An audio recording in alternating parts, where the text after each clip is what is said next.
नमस्कार दोस्तों, स्वागत है आप सभी का उज्जवल मंत्रा क्लासेस के यूट्यूब चैनल पर। मैं अनिल पाल, आपका साइंस एजुकेटर, और आज हम लोग एक नए चैप्टर की शुरुआत करेंगे साइंस में, जिसका नाम है लाइट यानी प्रकाश। तो मेरे प्यारे बच्चों, जैसा कि लाइट यानी प्रकाश, प्रकाश क्या होता है, और इस प्रकाश चैप्टर में हम लोग सबसे पहले पढ़ेंगे कि वस्तुएं कितने प्रकार की होती हैं।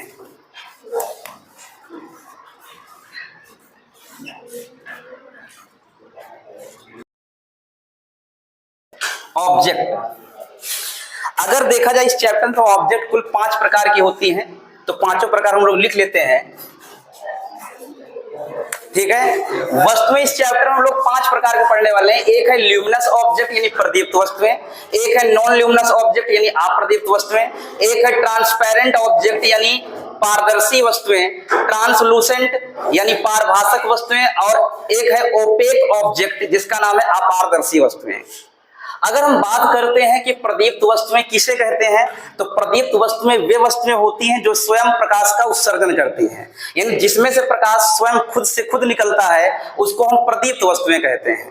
अगर हम नॉन ल्यूमिनस ऑब्जेक्ट की बात करें, अप्रदीप्त वस्तुएं की बात करें, तो ये ऐसी वस्तुएं होती हैं जिसमें से प्रकाश खुद नहीं निकलता है, बल्कि ये प्रदीप्त वस्तुएं कारण हमको दिखाई देता है, ठीक है। उसको बोलते हैं ल्यूमिनस, नॉन ल्यूमिनस ऑब्जेक्ट यानी अप्रदीप्त वस्तुएं।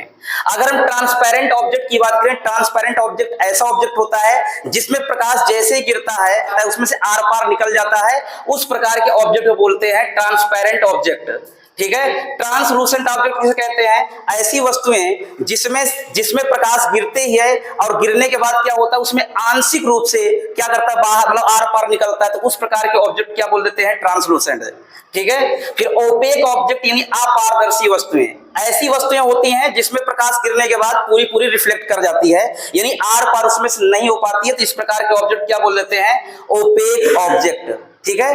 अब इसके बारे में हम लोग पढ़ेंगे, इसका डेफिनेशन लिख लेते हैं। तो आप लोग हेडिंग डाल दीजिए, पहला नंबर ल्यूमिनस ऑब्जेक्ट यानी प्रदीप्त वस्तुएं, डालिए हेडिंग। हो गया? तो इसमें लिखना आप लोग, ल्यूमिनस ऑब्जेक्ट में लिखना इसका डेफिनेशन, वह वस्तुएं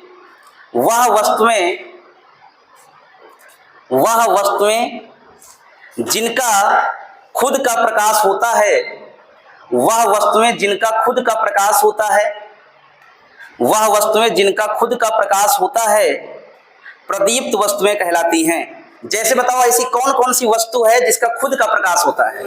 जैसे सूर्य में खुद का प्रकाश होता है। ये बताओ, चंद्रमा यानी जो मून होता है, मून में होता है, खुद का प्रकाश नहीं होता है, वो सूर्य के प्रकाश कारण दिखाई देता है। सूर्य का प्रकाश पड़ता है चंद्रमा पे, फिर वो रिफ्लेक्ट होकर आके हमारे पृथ्वी पर गिरता है, इसलिए उसमें दिखाई देता है कि प्रकाश उसी में से आ रहा है। सूर्य हो गया, लिख लो इसमें सूर्य, बल्ब, हाँ बल्ब लिख लो, कोई दिक्कत नहीं, बल्ब जलता ही है लगभग, बल्ब को जलाने के लिए लाते हो ना, बल्ब हो गया। टार्च लिख लो, टार्च, ठीक है। ट्यूबलाइट, ईटीसी, ये सब क्या है? ये सब प्रदीप्त वस्तुएं हैं, ठीक है। अब दूसरी हेडिंग डाल दो, नॉन ल्यूमिनस ऑब्जेक्ट यानी अप्रदीप्त वस्तुएं। मैंने इसमें क्या बताया? नॉन ल्यूमिनस वे वस्तुएं होती हैं जिसमें स्वयं का प्रकाश नहीं होता है, बल्कि वो प्रदीप्त वस्तुएं के कारण क्या होती हैं, ऐसा दिखाई देती है कि उसमें से प्रकाश आ रहा है। जैसे मान लेते हैं यहाँ पास एक कांच लगा दिया जाए, यहाँ पास एक कांच लगाया जाए और वहां से लाइट मारा जाए, ठीक है, एक ग्लास में, तो इसमें से क्या होगा? लाइट रिफ्लेक्ट होगा, और रिफ्लेक्ट होकर आपकी आंखों पर गिरेगा और आपको लगेगा कि इसमें से ही प्रकाश निकल रहा है, यानी इस ग्लास से निकल रहा है, जबकि ग्लास से निकल रहा है क्या? आपने जो टार्च मारा, वो टार्च से निकल रहा है प्रकाश, और वो रिफ्लेक्ट होकर आपकी आंखों तक पहुंच रहा है, इसलिए आपको वहां दिखाई दे रहा है कि इस ग्लास से आ रहा है मतलब प्रकाश। तो ये ग्लास क्या हो जाएगा? यहाँ पास जो लगा हुआ है, क्या बोलेंगे उसको? नॉन ल्यूमिनस ऑब्जेक्ट या अप्रदीप्त वस्तुएं। तो इसमें लिखना अप्रदीप्त वस्तुएं में ऐसी वस्तुएं जिसका खुद का प्रकाश नहीं होता है, ऐसी वस्तुएं जिसका खुद का प्रकाश नहीं होता है, ऐसी वस्तुएं जिसका खुद का प्रकाश नहीं होता है अप्रदीप्त वस्तुएं कहलाती हैं, अप्रदीप्त वस्तुएं कहलाती हैं। जैसे चंद्रमा, पृथ्वी, बुक, एटीसी, चंद्रमा, पृथ्वी, बुक, एटीसी। ठीक है, तो ये सब कैसी वस्तुएं हैं? अप्रदीप्त वस्तुएं, इसमें से कोई प्रकाश नहीं निकलता है। बताओ ये चीज क्लियर हो गया? उसके बाद तीसरा नंबर लिखो, ट्रांसपेरेंट ऑब्जेक्ट या पारदर्शी वस्तुएं। वह वस्तु जो उस पर गिरने वाले प्रकाश को लगभग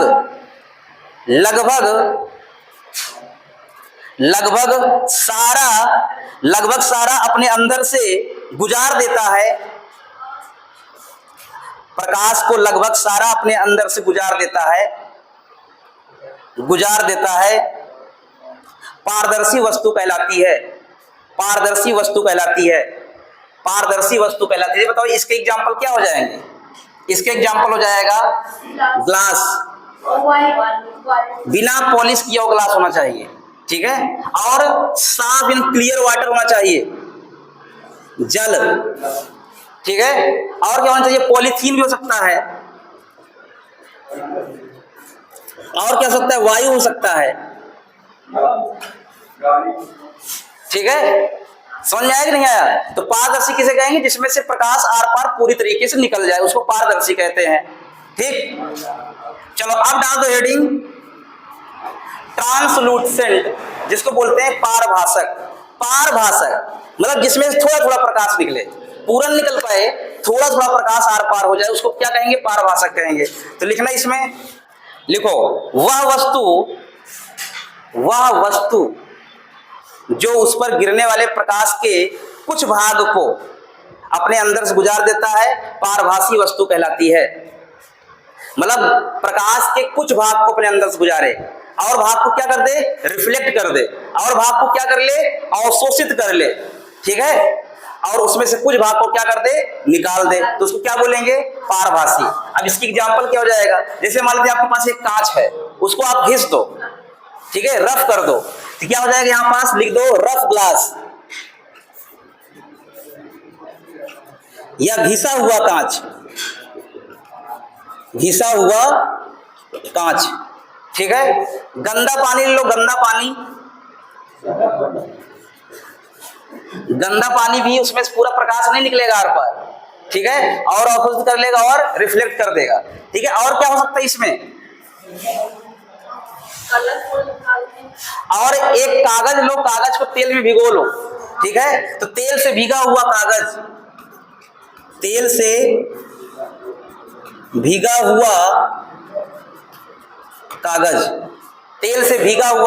कागज आदि, इसके एग्जाम्पल हो जाएंगे, ठीक है। अब आते हैं हम लोग अपने नेक्स्ट ऑब्जेक्ट की ओर, ओपेक ऑब्जेक्ट, जिसको बोलते हैं अपारदर्शी वस्तुएं, ठीक है। डाल दो हेडिंग, अपारदर्शी वस्तुएं।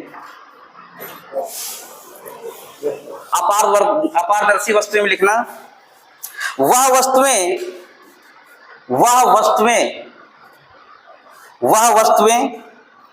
जो उस पर गिरने वाले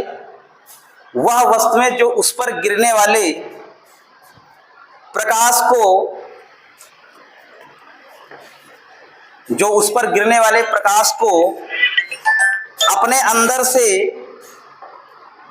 अंदर से नहीं गुजारते,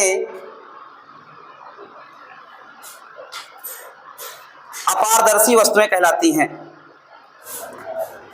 जिसमें से प्रकाश पूरी तरीके से नहीं निकल पाता है, यानी अपने ऐसी कोई वस्तु जिसमें से प्रकाश अगर टकराए तो टकराने के बाद आर पार हो ना, वो क्या हो जाए? पूरी तरीके से रिफ्लेक्ट कर जाए, यानी परावर्तित हो जाए, उस प्रकार की वस्तु को बोलते हैं अपारदर्शी वस्तुएं, ठीक है।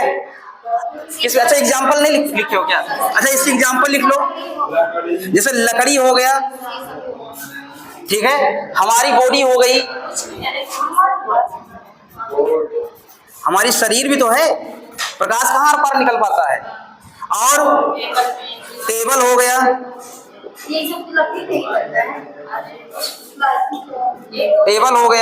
ठीक है, और क्या हो सकता है? ये बोर्ड भी पुछता है,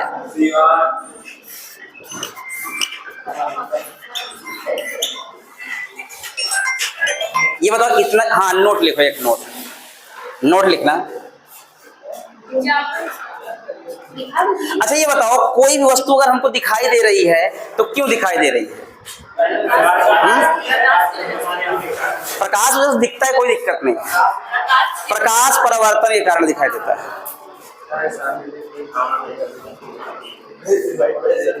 तो नोट में लिखना, नोट में परावर्तन की वजह से सभी वस्तुएं दिखाई देती हैं। परावर्तन की वजह से सभी वस्तुएं दिखाई देती हैं। परावर्तन की वजह से सभी वस्तुएं दिखाई देती हैं। परावर्तन की वजह से सभी वस्तुएं दिखाई देती हैं। चलो अब हम लोग पढ़ेंगे प्रतिबिंब के प्रकार। क्या पढ़ने वाले हैं? प्रतिबिंब के प्रकार। प्रतिबिंब दो ही प्रकार के बनते हैं ना, एक वास्तविक बनता है और एक आभासी बनता है। तो डाल दो हेडिंग प्रतिबिंब के प्रकार। प्रतिबिंब के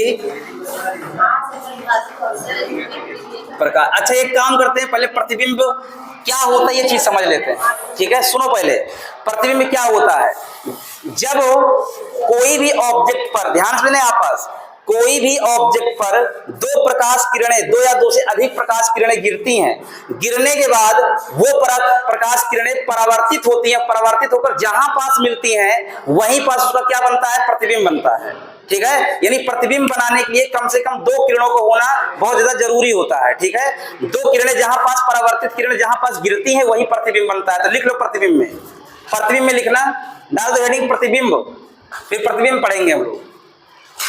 प्रतिबिंब डालो हेडिंग और उसमें लिखो परावर्तित किरणें, परावर्तित किरणें जहां पास एक दूसरे को काटती हैं, परावर्तित किरणें जहां पास एक दूसरे को काटती हैं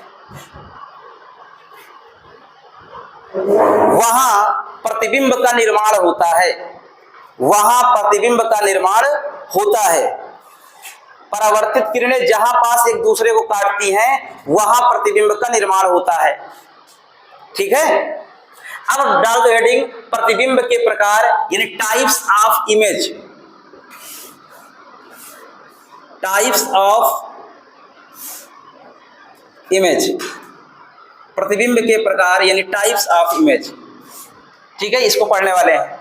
अब जो प्रतिबिंब के प्रकार हैं, टाइप्स ऑफ इमेज है, ये कुल मिलाकर दो प्रकार के प्रतिबिंब बनते हैं। एक बनता है रियल इमेज, रियल इमेज, और एक बनता है वर्चुअल इमेज, वर्चुअल इमेज, ठीक है? रियल इमेज को बोलते हैं हिंदी में वास्तविक प्रतिबिंब, वास्तविक प्रतिबिंब, और वर्चुअल इमेज को बोलते हैं आभासी प्रतिबिंब, आभासी प्रतिबिंब। समझ में आया? इसको वास्तविक प्रतिबिंब कहते हैं और इसको आभासी प्रतिबिंब कहते हैं। वास्तविक किसे कहेंगे? जब दो किरणें, दो परावर्तित किरणें रियल में एक दूसरे को दिखती हुई मिलती है ना, दिख रहा होता है कि मिल रही है कहीं पास, तो उसको बोलते हैं वास्तविक प्रतिबिंब। अब जब दो परावर्तित किरणें रियल में नहीं मिलती हैं, वो आती हुई मिलती हुई प्रतीत होती हैं, तो उस प्रकार की इमेज को बोलते हैं आभासी प्रतिबिंब। समझ में आया कि नहीं आया? जैसे मान लेते हैं दो, एक किरण ये आई, एक किरण इधर से ये आई और यहां पास रियल में मिल गई, तो यहां पास जो भी बनेगा वो बनेगा रियल इमेज बनेगा। क्या बनेगा?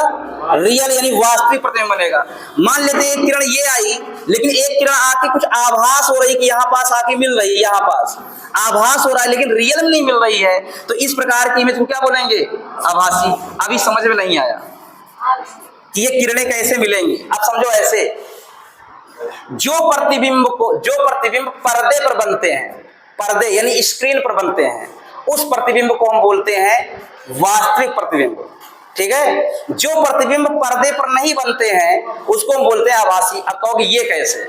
सुनो, जैसे मान लेते आपने फोटो कैप्चर किया, ठीक है, मोबाइल से या कैमरे से आपने फोटो लिया, तो फोटो जो है, फोटो जो ही बना रहेगा वो आपके उस कागज के सरफेस बना रहेगा ना, यानी वहीं पास उसको ना हटा सकते हो, इधर कर सकते हो, ना पीछे कर सकते हो, ना आगे कर सकते हो, वहीं पास रहेगा एग्जैक्ट, तो उसको बोलेंगे रियल इमेज बनेगी। कहेंगे, क्या कहेंगे? रियल यानी वास्तविक प्रतिबिंब। लेकिन कुछ ऐसे फोटो होते हैं, फोटो जैसे शीशा आप लोग देखते हो ना, तो शीशा में अगर आप और पास आते तो आपका जो इमेज होता है और पास में आ जाता है शीशा के, लेकिन जैसे जैसे दूर में जाते हो तो आपका इमेज दूर होता जाता है। यानी वहां पास जो इमेज बन रहा होता है शीशे में, वो कैसा इमेज होता है? आभासी इमेज। समझ में आया कि नहीं आया? तो प्रतिबिंब जो पर्दे पर बनेगा, स्क्रीन पर बनेगा, उसको हम बोलेंगे वास्तविक, और जो पर्दे यानी स्क्रीन पर नहीं बनेगा उसको बोलेंगे आभासी। क्लियर हो गया? इसके डेफिनेशन लिख लो। हाँ, डाल दो पहले रियल इमेज यानी वास्तविक प्रतिबिंब। वास्तविक प्रतिबिंब, वास्तविक प्रतिबिंब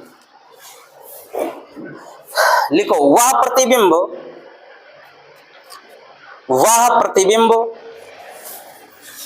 जिसे पर्दे पर प्राप्त किया जा सकता है, वह प्रतिबिंब जिसे पर्दे पर प्राप्त किया जा सकता है वास्तविक प्रतिबिंब कहलाता है। वास्तविक प्रतिबिंब कहलाता है। अच्छा ये बताओ, जो हमारे आंखों के रेटिना पर बनता है वो कैसा प्रतिबिंब होता है? वास्तविक नहीं, रियल होता है। और जो रियल होते हैं उसका जो नेचर होता है वो उल्टा होता है, यानी मतलब क्या होता है? उल्टा होता है। क्या होगा? उल्टा। ठीक है, तो लिख लो इसमें, समानतः वास्तविक प्रतिबिंब, समानतः वास्तविक प्रतिबिंब की प्रकृति उल्टा होता है, यानी इन्वर्टेड होता है। समानतः वास्तविक प्रतिबिंब की प्रकृति इन्वर्टेड यानी उल्टा होता है। ठीक है, अब कहोगे सर जी ये बताइए, अगर उल्टा होता तो हमको सीधा क्यों दिखता है? जैसे मान लेते हैं रेटिना पर जो मेरा आपका इमेज मेरे रेटिना पर बन रहा है, तो पता उल्टा बन रहा होगा, यानी आपका पैर ऊपर सर नीचे। ठीक है, अब वहां से क्या होती है, रेटिना के बगल से एक ऑप्टिक नर्व होता है। ठीक है, वो नर्व जुड़े होते हैं हमारे ब्रेन से। अब वो ब्रेन क्या करता है, उसको सीधा करके आपको दिखाता है। ठीक है, इसलिए सीधा दिखता है, लेकिन बनता कैसे? उल्टा बनता है। ठीक है, तो लिखना इसमें नेक्स्ट पॉइंट लिखना, मानव नेत्र और, लिख लो नेक्स्ट पॉइंट, मानव नेत्र और, लिखना मानव नेत्र और पिन होल कैमरा में वास्तविक और उल्टा प्रतिबिंब बनता है। मानव नेत्र और pin hole camera, pin hole camera में वास्तविक और उल्टा प्रतिबिंब बनता है। अब डाल दो वर्चुअल इमेज यानी आभासी प्रतिबिंब। डालो हेडिंग, वर्चुअल इमेज यानी आभासी प्रतिबिंब क्या होता है, इसके बारे में लिखो। वर्चुअल इमेज यानी आभासी प्रतिबिंब क्या होता है, बोले? वह प्रतिबिंब जिसे पर्दे पर ना प्राप्त किया जा सके, वह प्रतिबिंब जिसे पर्दे पर प्राप्त ना किया जा सके, वह प्रतिबिंब जिसे पर्दे पर ना प्राप्त किया जा सके आभासी प्रतिबिंब कहलाता है। आभासी प्रतिबिंब कहलाता है।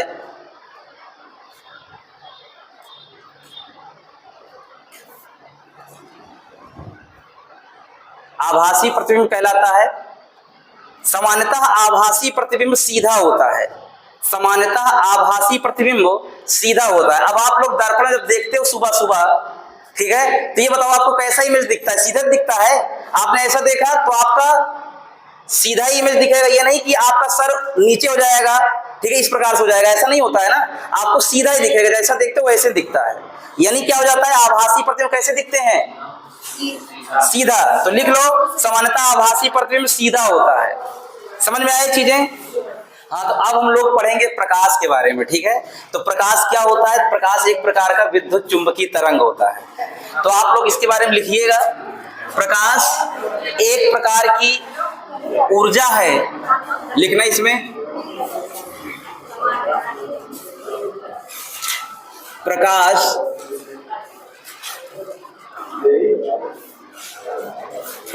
एक प्रकार की ऊर्जा है जो हमें किसी वस्तु को क्या करता है? दिखाता है। जो हमें किसी वस्तु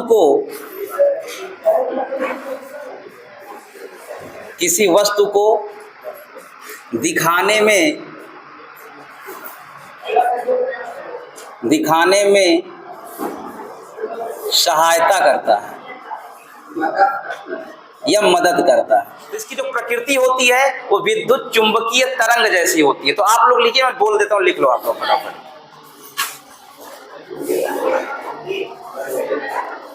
यह एक विद्युत चुंबकीय तरंग है। अच्छा लिख देता हूं, यह एक विद्युत, अच्छा दिख रहा है कि नहीं दिख रहा है उसमें? छोटा दिख रहा है। यह एक विद्युत चुंबकीय तरंग है। अच्छा ये बताओ, विद्युत चुंबकीय तरंग किसे कहते हैं? विद्युत चुंबकीय तरंग जिन्हें चलने के लिए किसी माध्यम की आवश्यकता नहीं होती है। इसका मतलब यहां पास बताया गया भाई विद्युत चुंबकीय तरंग है। तो तरंगे दो प्रकार की होती हैं। तरंगे कितने प्रकार होती हैं? दो प्रकार की। एक होता है विद्युत चुंबकीय तरंग और एक होता है यांत्रिक तरंगे। तो यांत्रिक तरंगों को चलने के लिए क्या होता है? माध्यम की जरूरत होती है, मीडियम की रिक्वायरमेंट होती है। लेकिन जो विद्युत चुंबकीय तरंगे होती हैं, इन्हें चलने के लिए किसी माध्यम की जरूरत नहीं होती है। तो इसका मतलब यह है कि प्रकाश जो है निर्वात में चल सकता है। जैसे मैं बोल रहा हूं तो मेरी आवाज आपके कानों तक पहुंच रहा है। इसका मतलब यह है कि इसके बीच में ऐसा कोई मीडियम होगा जो मेरी साउंड को क्या कर रहा है? आपके कानों तक ले जा रहा है।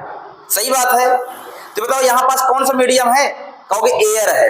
एयर क्या कर रहा है? इस साउंड को आपके कान तक पहुंचा रहा है।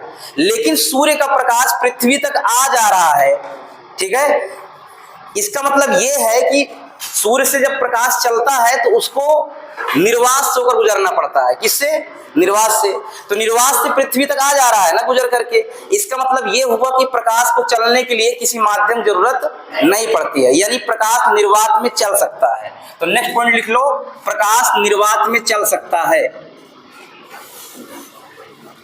प्रकाश निर्वात में चल सकता है। निर्वात में समझते हो ना? निर्वात मतलब होता है जहां पास कोई मीडियम ना हो। ठीक है। तो ये बताओ, अगर निर्वात में चल सकता है तो इसका मतलब ये हुआ कि निर्वात में प्रकाश की चाल कितनी होती होगी? तो कहोगे निर्वात में प्रकाश की चाल, निर्वात में प्रकाश की चाल, निर्वात में प्रकाश की चाल होती है 3 × 10⁸ मीटर पर सेकेंड। ठीक है। अच्छा एक प्रश्न आता है कि पृथ्वी तक प्रकाश सूर्य से आने में कितना समय लेता है? तो सूर्य का प्रकाश पृथ्वी तक आने में लगभग 500 सेकेंड का टाइम लेता है। कितना? 500 सेकेंड। तो यहां पर लिख लेते हैं, सूर्य का प्रकाश पृथ्वी तक आने में, सूर्य का प्रकाश पृथ्वी तक आने में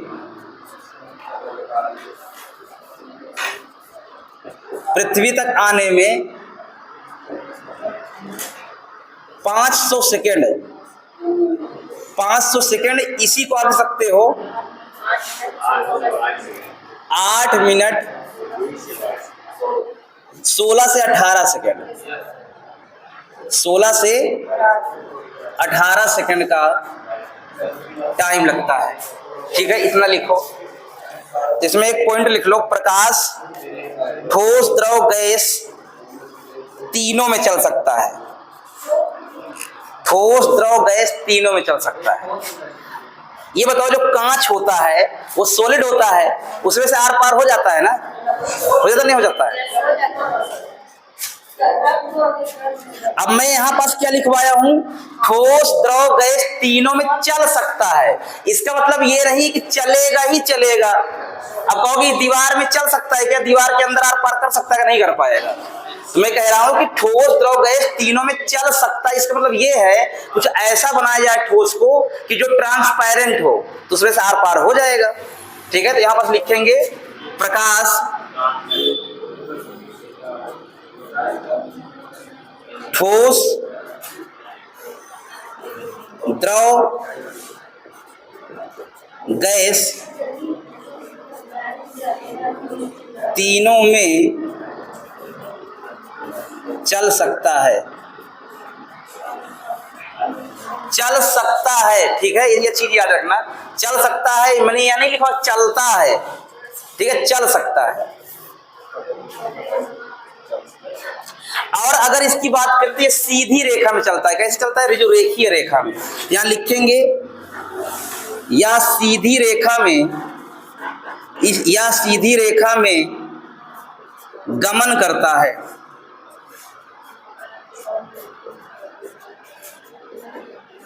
या सीधी रेखा में गमन करता है, ठीक है, इतना पॉइंट लिखो।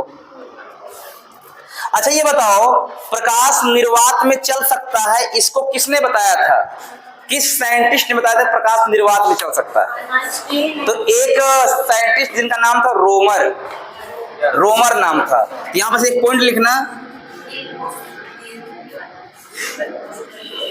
प्रकाश निर्वात में चल सकता है, चल सकता है, इसे रोमर ने बताया था, रोमर ने बताया था, ठीक है। क्वेश्चन यहां से आ सकता है कि प्रकाश निर्वात में चल सकता है, इसे किसने बताया था, तो रोमर ने बताया था। ये बताओ प्रकाश की चाल जो होती है वो माध्यम पर निर्भर करती कि नहीं करती, ये बताओ। हाँ, प्रकाश की चाल माध्यम पर निर्भर करती कि नहीं करती, कहोगे करती है।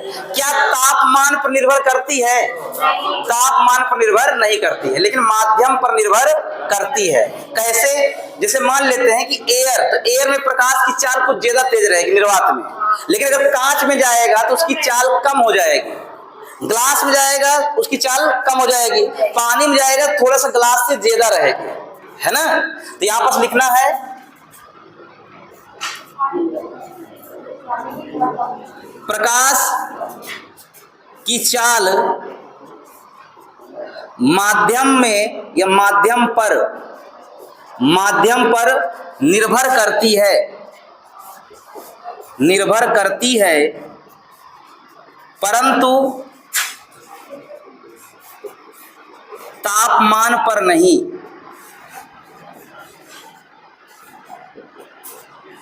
तापमान पर नहीं, माध्यम पर निर्भर करेगा लेकिन तापमान पर नहीं करेगा, ठीक है, चीज याद रखना।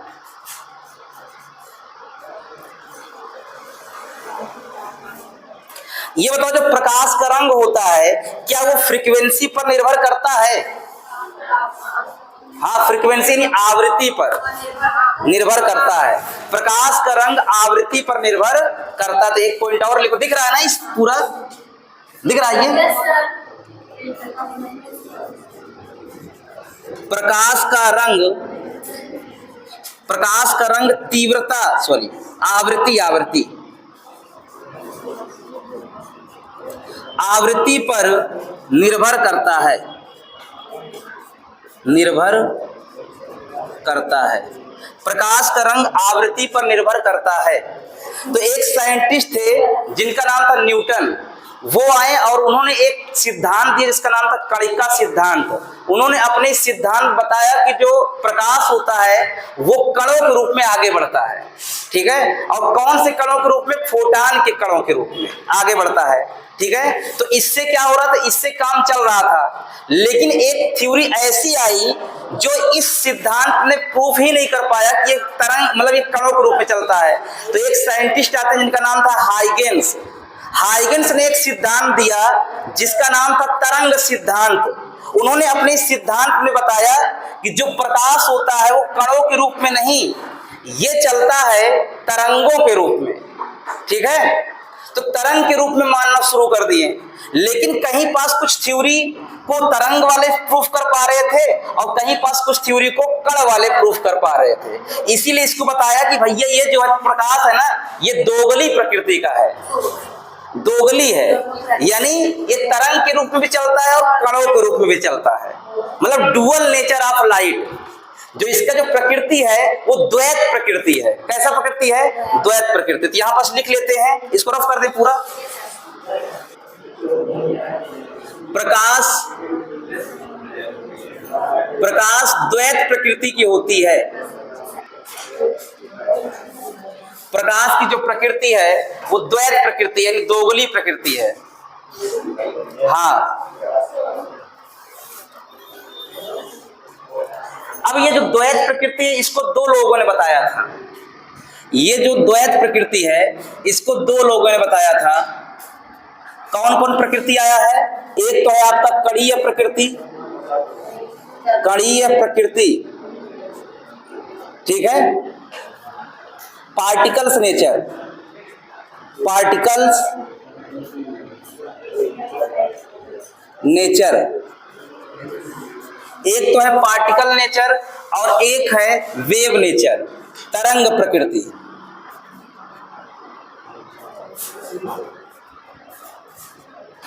तरंग प्रकृति यानी वेव नेचर, ठीक है। ये बताओ तरंग प्रकृति को किसने दिया था?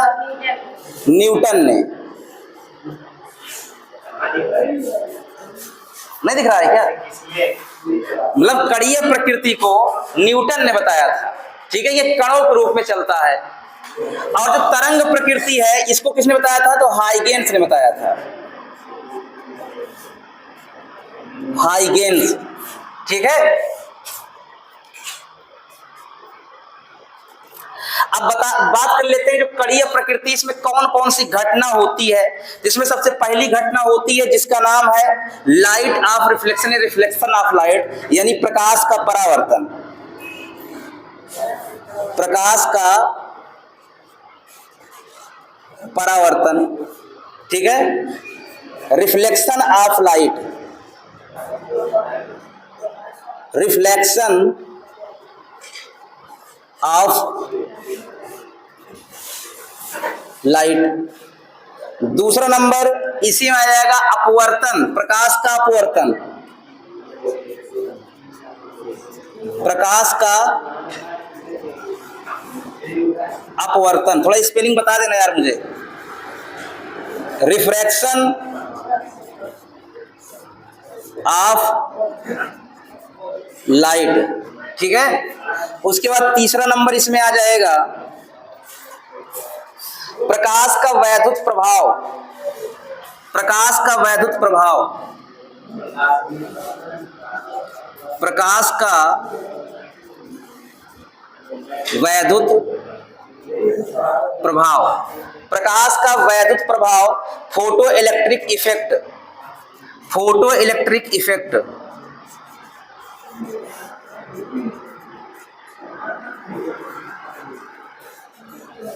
ठीक है, फोटो इलेक्ट्रिक इफेक्ट।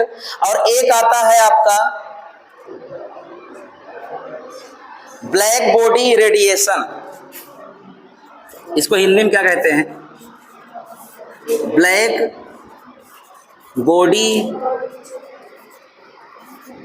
रेडिएशन, यानी ये जो जितने भी यहां पास मैंने लिखवाया घटनाएं, ठीक है, इंसिडेंट्स, ये सब किसमें होते हैं? तो कणीय प्रकृति में होते हैं। ये सब किसमें होते हैं? पार्टिकल्स नेचर में होते हैं, ठीक है। अब इसमें इसकी बात कर लेते हैं तरंग प्रकृति में। तो तरंग प्रकृति में आ जाएगा विवर्तन, विवर्तन,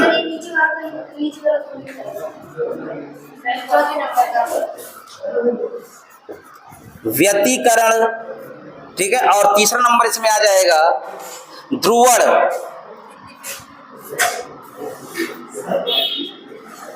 ठीक है। विवर्तन हो गया, व्यतिकरण हो गया और ध्रुवण हो गया। ये सब आएगा किसमें? तरंग प्रकृति में। विवर्तन क्या बोलते हैं इंग्लिश में? डिफ्रैक्शन, डिफ्रैक्शन कहते हैं, ठीक है। और व्यतिकरण बोलते हैं इंटरफेरेंस,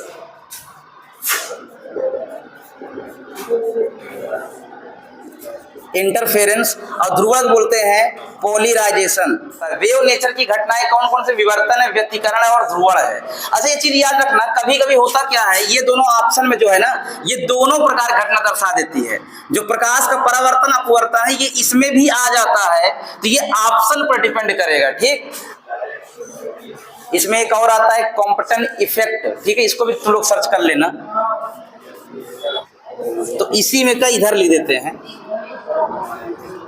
इसी इसका पॉइंट है, ठीक है।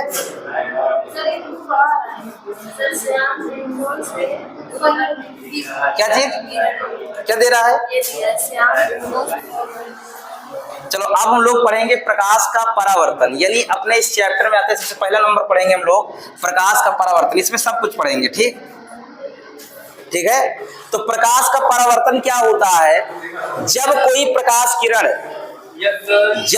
प्रकाश किरण किसी चिकने पॉलिश किए हुए तल से, ये कोई पॉलिश किया हुआ तल है, एक चिकना सरफेस है, ठीक है। तो यहाँ इसको लिख लो, ये स्मूथ सरफेस है। ये क्या है?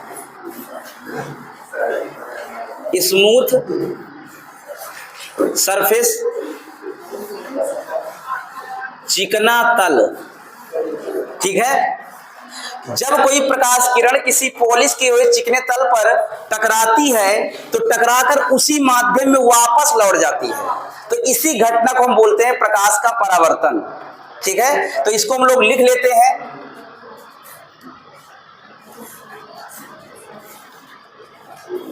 जब कोई प्रकाश किरण किसी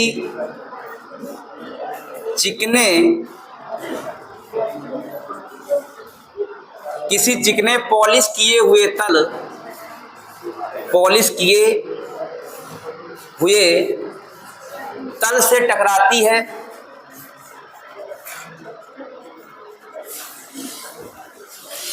से टकराती है तो उसी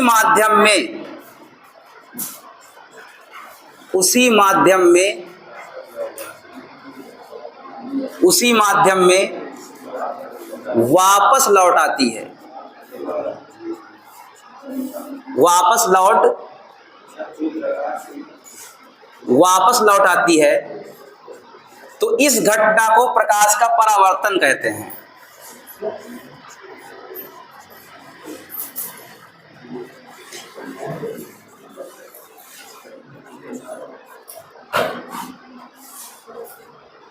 देखो यहां पास क्या हो रहा है, एक प्रकाश किरण है जो आ रही है और आने के बाद इस स्मूथ सरफेस पे टकराई और टकराने से पूरी किरण वापस आ गई।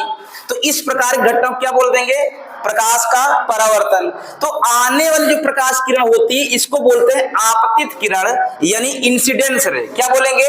आपतित किरण यानी इंसिडेंस रे, ठीक है। और टकराकर जब जाएगी तो इस किरण को बोलते हैं परावर्तित किरण यानी रिफ्लेक्टेड रे। सही है। उसके बाद अब यहां पास एक चीज समझना, जो मेन चीज है, जो आने वाली किरण होती है अभिलंब के साथ जितने डिग्री का कोण बनाती है, टकराकर जब जाती है तो उतने डिग्री का कोण जाने वाली किरण भी बनाती है। यानी कहने का मतलब ये है कि आने वाली किरण अगर आई कोण बना रही है, ठीक है, तो जाने वाली किरण आर कोण बनाएगी, तो आई और आर एक दूसरे के बराबर होंगे, ठीक है। तो इस वाली किरण को बोलते हैं, जो यहां पास एक एंगल बन रहा है ना, आपतित किरण जो भी अभिलंब के साथ एंगल बनाता है, इस एंगल को बोलते हैं आपतन कोण। क्या बोलते हैं? आपतन कोण, एंगल ऑफ इंसिडेंस। इसको हम बोल देंगे आपतन कोण।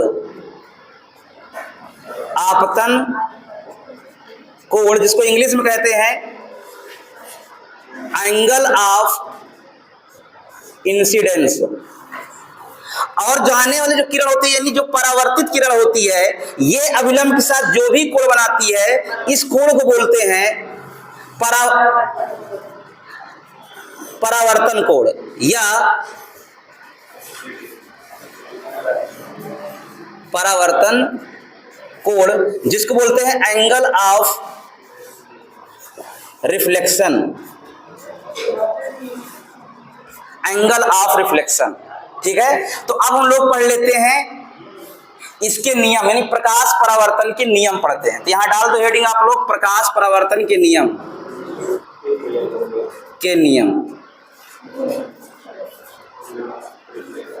Law of reflection. अब देखो सुनो पहले, अब इसी चित्र से आपको बताना है कि इसके लाज क्या है, यानी इसके रूल क्या है, इसके नियम क्या है। तो यहां पास समझो, देखो यहां पास मैंने बताया ना कि जो अभिलंब के साथ जो आपतित किरण कोण बनाता है वही अभिलंब के साथ परावर्तित किरण कोण बनाता है। तो यहां पहला नियम यह है कि आपतित किरण, परावर्तित किरण तथा आपतन बिंदु, यहां पास एक बिंदु जिसका नाम है आपतन बिंदु पर खींचा गया अभिलंब तीनों एक ही तल में दिख रहे हैं। क्या क्योंकि इस बोर्ड पर ही तो बनाया गया है, तो इस बोर्ड पर है, तीनों किरण, तीनों चीज क्या है इस बोर्ड पर है। तो पहला नियम यही हो गया, आपतित किरण, परावर्तित किरण और आपतन बिंदु पर खींचा गया अभिलंब तीनों एक ही तल में है। तो नियम इसके दो हैं। कितने नियम हैं? इसके दो नियम हैं। तो दो नियम में पहला नियम क्या हो जाएगा आपका,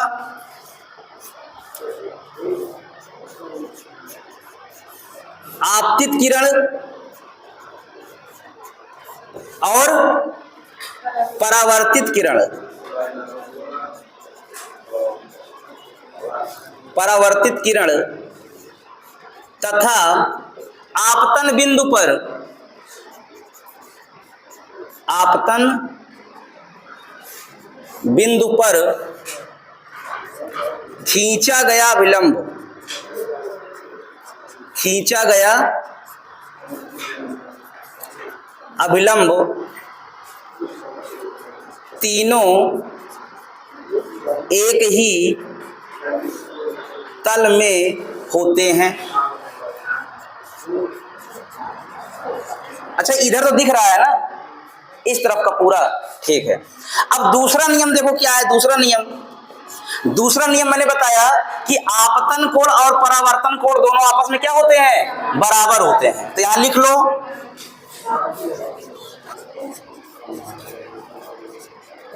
अर्थात आप लिख सकते हो angle I equal to angle R। ये आपके परावर्तन के नियम हो गए हैं, ठीक है, ये परावर्तन के नियम हैं। अब हम लोग पढ़ेंगे कि परावर्तन कितने प्रकार का होता है, यानी जो परावर्तन होता है ये कितने प्रकार से होता है, पता है आप लोगों को? 2 या 3? कितने प्रकार से होता है परावर्तन? परावर्तन 2 प्रकार से होता है। एक होता है नियमित परावर्तन और एक होता है अनियमित परावर्तन। यानी एक होता है रेगुलर रिफ्लेक्शन और एक होता है इरेगुलर रिफ्लेक्शन। जो रेगुलर रिफ्लेक्शन होता है वहां पास जो पॉलिश किया हुआ जो सरफेस होता है ना वो स्मूथ होता है। क्या होता है? स्मूथ है। यानी जो सरफेस यानी जो तल होता है वो चिकना होता है। और इरेगुलर रिफ्लेक्शन जो होता है उसमें जो तल होता है वो खुरदुरा यानी रफ होता है। इतना चीज याद रखना, ठीक है। चलो हम लोग पढ़ेंगे परावर्तन के प्रकार। देखो परावर्तन के प्रकार में परावर्तन कितने प्रकार का होता है? 2 प्रकार। तो इसमें लिख लो ये 2 प्रकार का होता है, ये 2 प्रकार का होता है। पहला नंबर आपका है नियमित परावर्तन। नियमित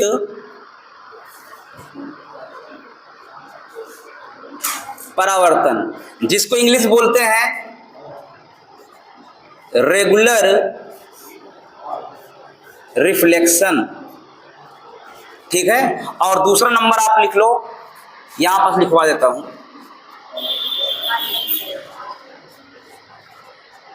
अनियमित परावर्तन।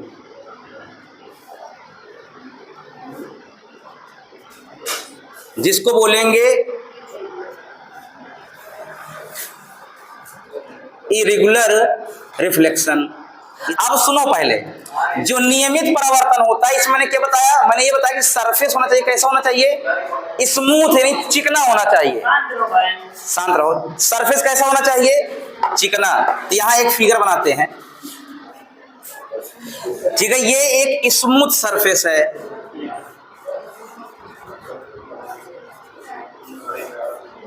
यानी चिकना है तल, ठीक है। और यहां पास एक बना रहे हैं जो चिकना नहीं है, रफ सरफेस है ये।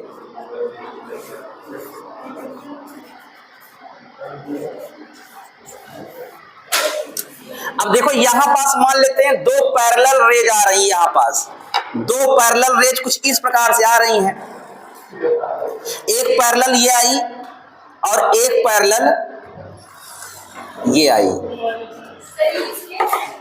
हाँ, ये पैरेलल रेज आ रही हैं, ये दोनों एक दूसरे क्या है, पैरेलल है। तो ये जब टकराएंगे इसमें तो टकराने के बाद पैरेलल हो जाएंगे, यानी समांतर आ रही है और टकराने के बाद समांतर चली जाएंगी। तो इस प्रकार के रिफ्लेक्शन को बोलेंगे नियमित परावर्तन। क्या बोलेंगे?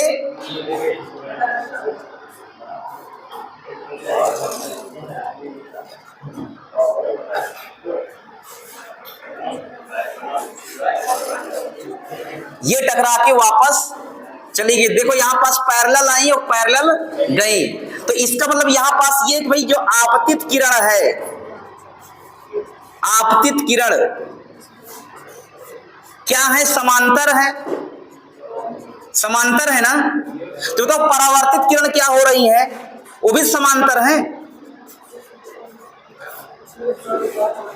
परावर्तित किरण क्या है, समांतर है। मतलब अगर पैरेलल आ रही है तो पैरेलल जा रही है, ठीक है। अच्छा ये बताओ इस घटना में क्या परावर्तन के नियम लागू होगा? कहोगे हाँ लागू होगा, यानी जितने डिग्री का एंगल बनेगा यहाँ पास ना, यहाँ पास आपतन कोण और परावर्तन कोण दोनों आपस में बराबर होंगे। यहाँ पास आई और आर दोनों आपस में बराबर रहेंगे, ठीक है। और यहाँ पास भी ऐसे ही रहेगा। ऐसा ना कहना कि भाई बराबर नहीं होगा, चेंज हो जाएगा, चेंज नहीं होगा।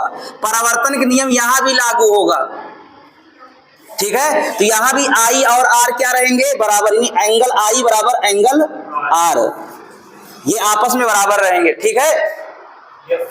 अब इसकी बात करते हैं। यहां पर जो सरफेस है ना वो रफ है, तो अगर कोई भी पैरेलल रेज इस प्रकार से आए,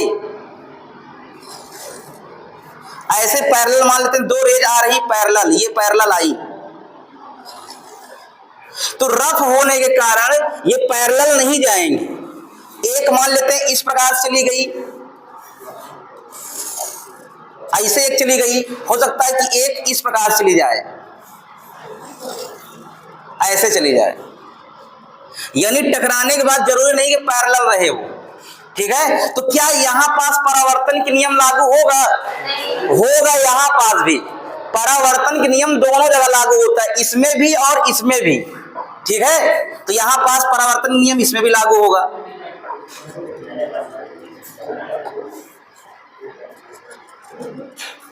यहां जो एंगल आई है और यहां जो एंगल आर है, यहां भी एंगल आई और यहां भी एंगल आर, दोनों जगह क्या होगा, लागू होगा। इसका मतलब यह है कि भाई यहां पास आपतित किरण क्या थी, आपतित किरण समांतर था ना,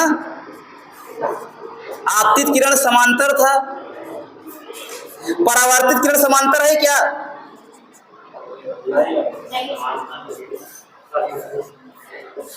परावर्तित किरण समांतर नहीं है,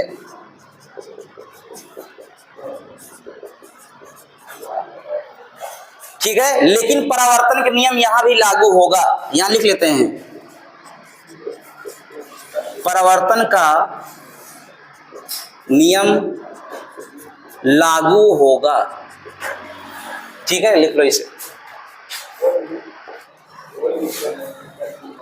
चलो इसको हम रफ कर देते हैं। अब एक चीज और देखते हैं, विचलन कोण के बारे में समझते हैं। बताओ विचलन कोण किसे कहते हैं?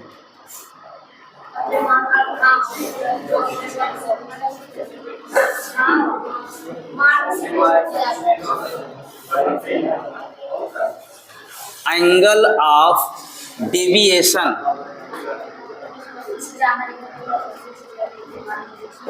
इसी में बताता हूं एंगल ऑफ डेविएशन क्या होता है। इसको रफ कर दिया जाए पूरा। ये एक पॉलिश किया हुआ एक तल है, ठीक है। यहां से मान लेते हैं एक प्रकाश आ रही है कुछ इस प्रकार से, ये आ रही है। अच्छा ये बताओ अगर पॉलिश नहीं होता तो क्या होता है यहाँ पास? अगर पॉलिश नहीं होता तो कुछ इस प्रकार से मूव करता हुआ निकल जाता ना, इस प्रकार से।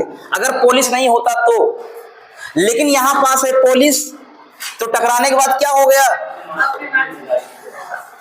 मार्ग से विचलित नहीं हुआ, टकराने के बाद ये उसी तल में वापस लौट गया, उसी माध्यम में। ये ऐसे चली गई। तो ये बताओ यहां पास एक नॉर्मल है क्या, ये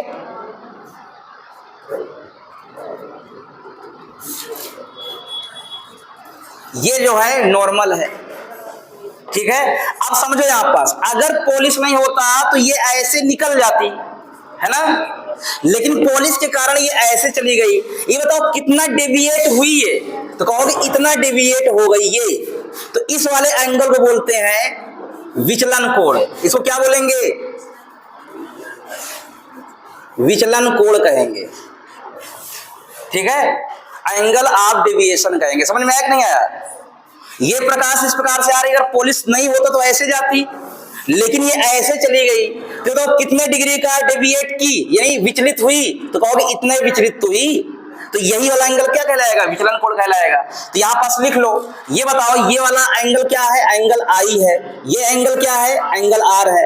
तो अगर सीधा अगर देखो तो एक चीज दिख रहा है कि एक लाइन दिख रही है, पूरा एक लाइन दिख रही है। तो बताओ अगर पूरे एंगल को जोड़ा जाए तो एंगल कितना निकलेगा? 180 डिग्री। तो यहां पास लिखेंगे angle I plus angle R और प्लस ये डेल्टा, डेल्टा है, डेल है ना, इक्वल टू कितना हो जाएगा? 180 डिग्री। सही है। तो ये बताओ डेल इक्वल टू हमको निकालना नहीं, विचलन कोण कितना होता है, तो डेल इक्वल टू हो जाएगा 180 minus angle I plus angle R, ये हो जाएगा। अच्छा ये बताओ एंगल आई और एंगल आर दोनों आपस में बराबर हैं क्या? अगर यहां पास बात करें तो एंगल आई बराबर एंगल आर है, तो यहां पास आप लिख सकते हो डेल equal to 180 minus angle I और एंगल आई मतलब 2i, तो 2 इंटू एंगल आई, तो आपको ये फार्मूला निकल आया। यानी यहां पास क्या है? डेल विचलन कोण है, तो विचलन कोण इक्वल टू होता है 180 माइनस एंगल 2i। लिख लो इसे। चलो अब हम लोग पढ़ने वाले हैं दर्पण के बारे में। दर्पण यानी, अच्छा तुम लोग सर्च करके बताओगे जो दर्पण होता है, ये जो मिरर होता है, उसके पीछे किस चीज की पॉलिश की होती है? देखो अगर हम दर्पण की बात करें, दर्पण किसे कहते हैं पहले समझ लो। जब कोई पारदर्शी कांच के एक तरफ पॉलिश कर दिया जाता है तो क्या बन जाता है? वो दर्पण बन जाता है। किसका निर्माण हो जाता है? दर्पण का। ध्यान लिखना, लिखो, जब किसी पारदर्शी कांच के एक तरफ किस चीज की पॉलिश बता रहे हो तुम लोग? लाल ऑक्साइड या चांदी, है ना?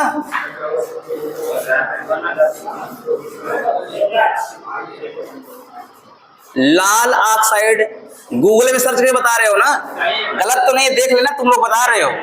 लाल ऑक्साइड या चांदी की पॉलिश कर दी जाती है तो एक दर्पण का निर्माण हो जाता है। दर्पण का निर्माण होता है। दर्पण का क्या होता है? निर्माण होता है। दर्पण होते हैं मुख्यतः दो प्रकार के, यहां पर लिख लो। दर्पण दो प्रकार के होते हैं।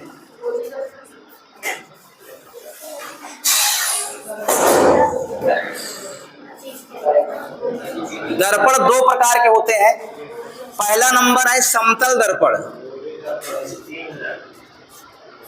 समतल दर्पण जिसको इंग्लिश में बोलते हैं प्लेन मिरर, और दूसरा है आपका गोलीय दर्पण।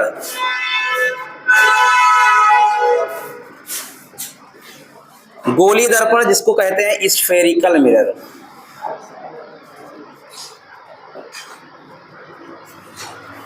ठीक है, समतल दर्पण और गोलीय दर्पण। जो गोलीय दर्पण होते हैं ये भी दो प्रकार का होता है।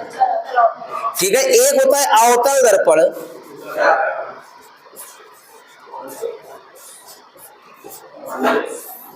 कॉनकेव मिरर, और एक होता है कॉन्वेक्स मिरर यानी उत्तल दर्पण।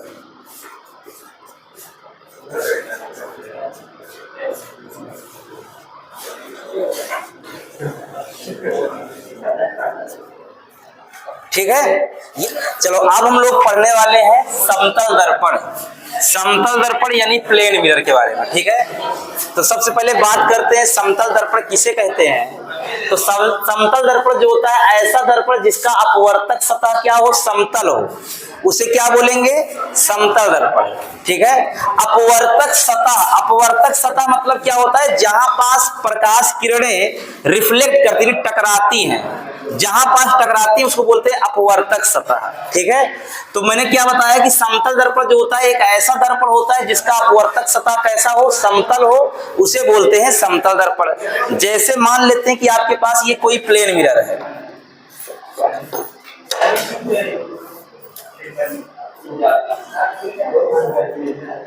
ये कोई मान लेते हैं प्लेन मिरर है, और ये प्लेन मिरर का जो है यहाँ पास प्रकाश किरणें टकराएंगी, इसलिए इसको हम बोलेंगे अपवर्तक सतह।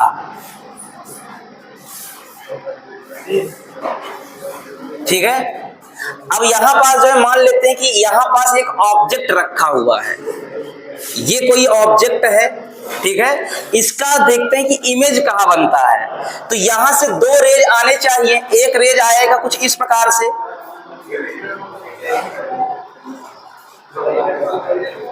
ऐसे आएगा। ठीक है, तो अगर ऐसे आएगा कुछ इस प्रकार से,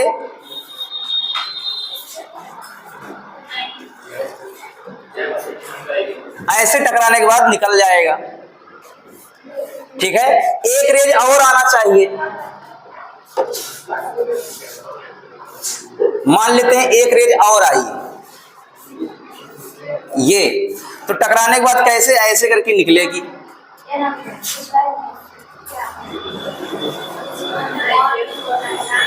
ऐसे निकलेगी।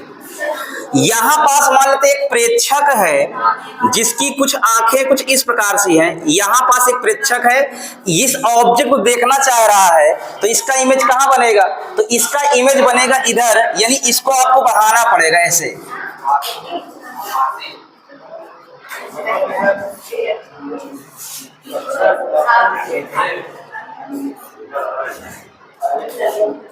इसको आप जब बढ़ाओगे तो कुछ यहां पास इमेज बनेगा।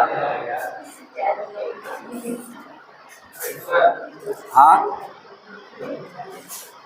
यहां पास इमेज बनेगा, यहां पास। समतल दर्पण में ये होता है कि जितना बड़ा वो ऑब्जेक्ट है उतना ही बड़ा इमेज बनता है, जितना बड़ा ऑब्जेक्ट होता है उतना ही बड़ा इमेज बनेगा, और जितनी दूरी पर ऑब्जेक्ट रखा है उतनी दूरी पर बनेगा। थोड़ा सा यहाँ पास और आगे बनना चाहिए, यहीं पास बन गए, लेकिन दूरी दोनों को मान लेते हैं सेम है। ठीक है, तो यहाँ पास इसका इमेज बन रहा है।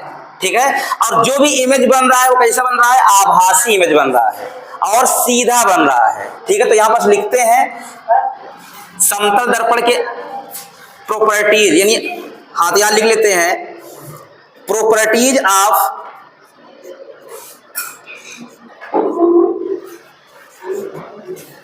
Plane mirror.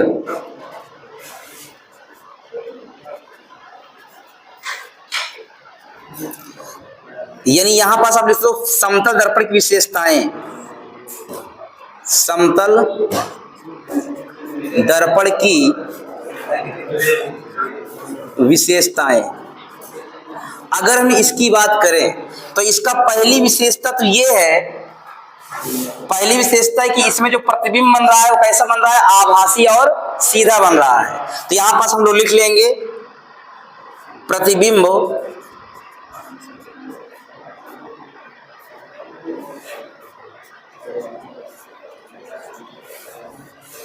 प्रतिबिंब आभासी और सीधा बन रहा है। प्रतिबिंब कैसा बन रहा है, आभासी और सीधा बन रहा है। और मैंने एक चीज बताया कि इसमें जितनी दूरी पर वस्तु रखी जाएगी उतनी दूरी पर ही प्रतिबिंब बनेगा। इसको ऐसे समझ लेते हैं, इसको रफ कर देता हूं, बताता हूं।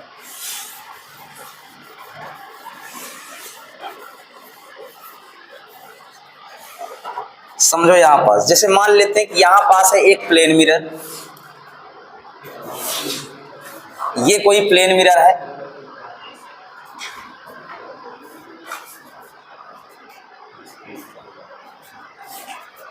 यहां पास ये प्लेन मिरर कुछ इस प्रकार से रखा हुआ है, ये रखा हुआ है। यहां पास मान लेते हैं एक ऑब्जेक्ट है,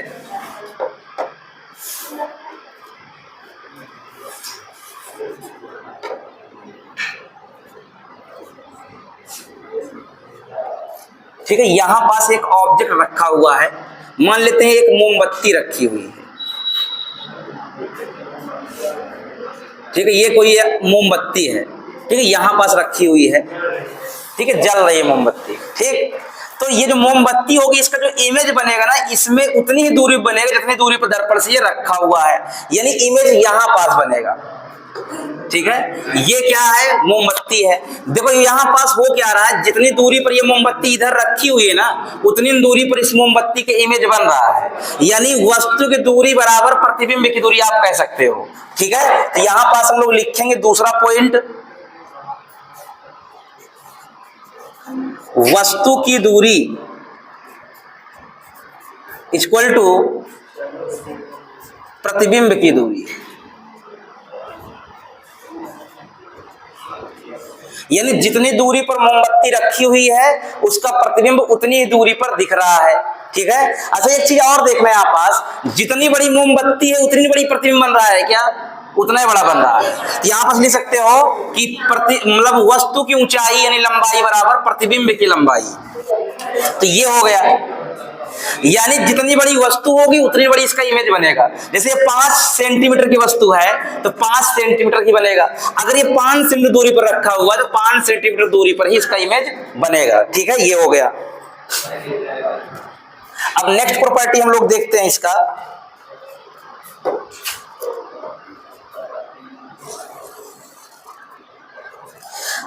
अच्छा ये बताओ, अगर वस्तु की लंबाई और प्रतिबिंब की लंबाई बराबर है तो इसका मतलब आवर्धन क्षमता इसकी कितनी होगी, मैग्निफिकेशन 1 होगी, क्योंकि मैग्निफिकेशन इक्वल टू होता है प्रतिबिंब की लंबाई अपान वस्तु की लंबाई, आई अपान ओ ही तो होता है। तो यहां पास आप ये लिख सकते हो चौथा केस, आवर्धन क्षमता कितना होता है इसका, आवर्धन क्षमता, आवर्धन क्षमता को इंग्लिश में बोलते हैं मैग्निफिकेशन, तो आवर्धन क्षमता होता है इसका प्लस का 1।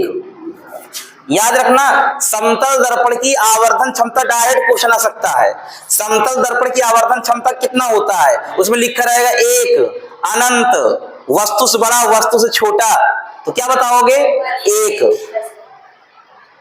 पांचवा नंबर, पांचवा पॉइंट ये है कि मान लेते हैं कि यहां पास जो है एक है मिरर,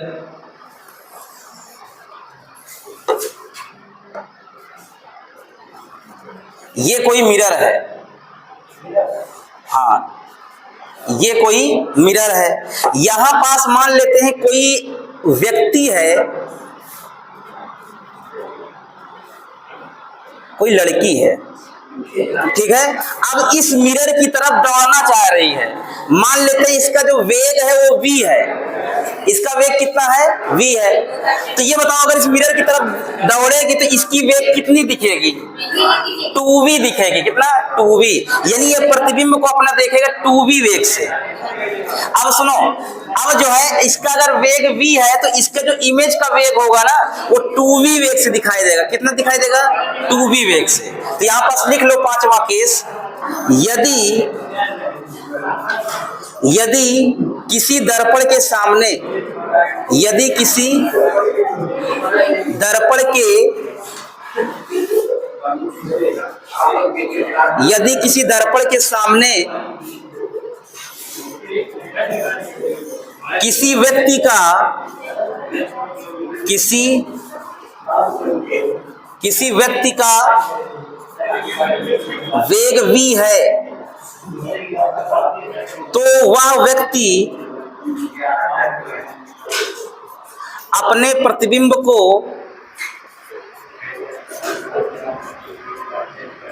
अपने प्रतिबिंब को 2v वेग से देखेगा,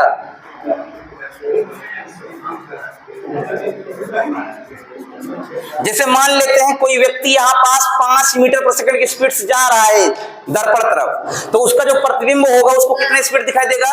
10 मीटर पर सेकंड से, यानी डबल दिखाई देगा। तो ये हो गया इसका 5वां। याद हो जाएगा ना? इसमें इतना पूरे क्लियर हुए। पहला प्रॉपर्टी था प्रतिबिंब आभासी और सीधा बनेगा। दूसरा प्रॉपर्टी था वस्तु की दूरी और प्रतिबिंब की दूरी दोनों आपस में बराबर है। वस्तु की लंबाई प्रतिबिंब की लंबाई बराबर है। आवर्धन क्षमता इसकी 1 है। ठीक है, ये हो गया। इंग्लिश में क्या बोलेंगे? इमेज जो होगा इसका कैसे बनेगा? वर्चुअल एंड डायरेक्ट बनेगा। ऑब्जेक्ट की जो डिस्टेंस है, distance of object equal to distance of image, ये हो जाएगा। ठीक है, height of object equal to height of image, ये हो जाएगा। और मैग्निफिकेशन कितना हो जाएगा? +1 हो जाएगा। ठीक है, और इसी प्रकार से मान लेते हैं किसी की वेलोसिटी अगर v है तो उसका जो इमेज होगा वो 2v वेग से दिखाई देगा। ठीक है, चलो ये चीज हो गया। अब एक पॉइंट इसका और बचता है समतल दर्पण का, इसको रफ कर दें? नहीं नहीं, क्वेश्चन नहीं है। अब सुनो, अब इसमें देखो क्वेश्चन कैसे आएगा। जैसे मान लेते हैं कि आपके पास 2 समतल दर्पण है, कुछ इस प्रकार से रखा हुआ है। एक समतल दर्पण ये है और एक समतल दर्पण ये है, यानी ये समांतर क्रम में। तो समांतर क्रम में रखे हुए हैं 2 समतल दर्पण और एक समतल दर्पण यहां रखा हुआ है। ये 2 समतल दर्पण रखे हुए समांतर है एक दूसरे के। क्या ये पैरेलल है, यानी समांतर है।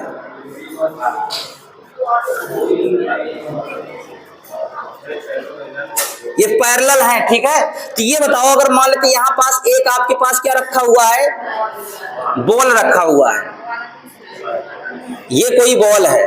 ठीक है, ये बॉल रखा हुआ है। तो इस बॉल के कितने इमेज बनेंगे? तो यहाँ पास इसका जो आंसर आएगा वो आएगा अनंत। लेकिन अनंत क्यों आएगा ये बताओ मुझे। तो इसके लिए एक फार्मूला याद रखना है इमेज फॉर्मेशन का। इमेज फॉर्मेशन का जो फार्मूला होता है, जो सूत्र होता है, कुछ इस तरह से होता है। इसको याद रखना। n इक्वल टू होता है थीटा अपान 360 बटे थीटा, 360 बटे थीटा। अब सुनो, ये n क्या है यहाँ पास? तो कहोगे n जो है नंबर ऑफ इमेज है, n है प्रतिबिंबों की संख्या, प्रतिबिंबों की संख्या। ठीक है, और अगर n, यदि यहां लिख लो, यदि n एक सम संख्या आती, क्या आती है? सम संख्या, तो आपको जो आंसर आएगा वो n-1 आएगा। ठीक है, और यदि n एक विषम संख्या आती है, विषम संख्या, तो आपको जो आंसर आएगा वो n आएगा। आंसर क्या आएगा? n आएगा। याद रखना इस चीज को। तो यहां पास इसको हम चेक करते हैं क्या ये सही है आंसर। तो यहां पास ये बताओ n बराबर क्या होता है? 360 बटे। अच्छा ये बताओ अगर 2 पैरेलल लाइन होती है तो उनके बीच कितना डिग्री कोण बनता है?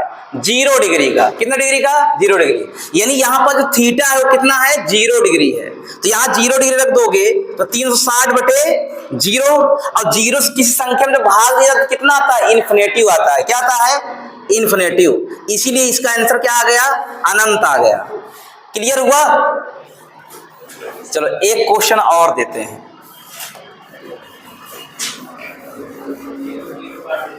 क्वेश्चन नंबर 2 ये है, तुम लोग बताना क्वेश्चन नंबर 2 कह रहा है 2 अब की बार जो प्लेन मिरर है ना कुछ इस प्रकार से रखे हुए हैं। एक ये है और एक ये है। ठीक है, ये दोनों प्लेन मिरर जो रखे हुए हैं ना वो पता है कितने पे रखे हैं? 30 डिग्री एंगल पे।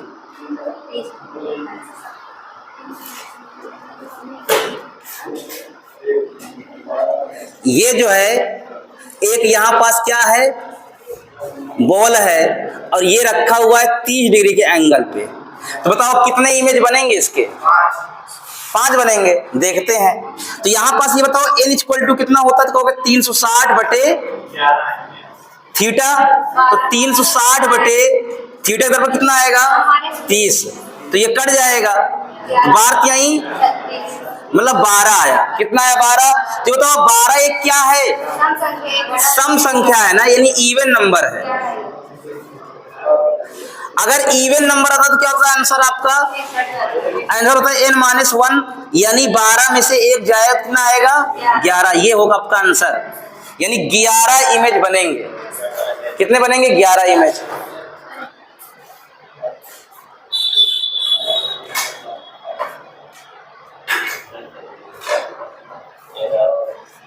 हो गया? चलो इसको मैं रफ कर देता हूं, इधर लिख देता हूं।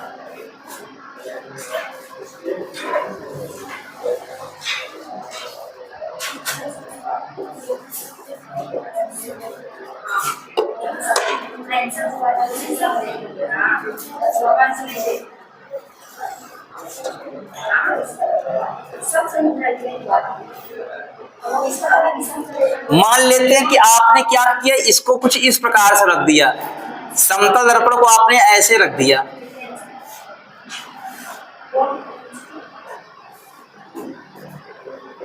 और यहां पास एक बॉल रख दिया। ठीक है, ये रखा हुआ है मान लेते हैं 120 डिग्री पर। कितने पर रखा हुआ है? 120 डिग्री पर। तब बताओ कितने इमेज बनेंगे? 3 आएंगे। अब देखो यहाँ पर n बराबर हो जाएगा 360 बटे 120। ये 0 0 कट गया, 12 त्याई, तो तीनों तो एक ऑड नंबर है। क्या ऑड नंबर? यानी विषम संख्या है। अगर विषम संख्या आ जाता है तो क्या होता है आंसर? वही रहता है, यानी इसमें से नहीं घटेगा तो आपका आंसर जो होगा ना वो 3 ही रहेगा, इसको कुछ नहीं घटाएंगे। ये हो गया। तो समतल दर्पण हो गया पूरी तरीके से समाप्त। ये बताओ समझ में आया समतल दर्पण के बारे में? अब हम लोग पढ़ लेते हैं समतल दर्पण के कौन कौन से अनुप्रयोग है, यानी कहाँ कहाँ इसका प्रयोग किया जाता है। ठीक है, क्वेश्चन तो यहां से आता है कि हजामती दर्पण का प्रयोग, हजामती दर्पण किसे कहते हैं? हजामती दर्पण अवतल है कि उत्तल है कि समतल है? लेकिन समतल नहीं है, वो अवतल दर्पण है। ठीक है, कंफ्यूज मत होना। हाँ, सेविंग मिरर जो होता है वो होता है अवतल दर्पण, हिंदी में कहते हैं हजामती दर्पण।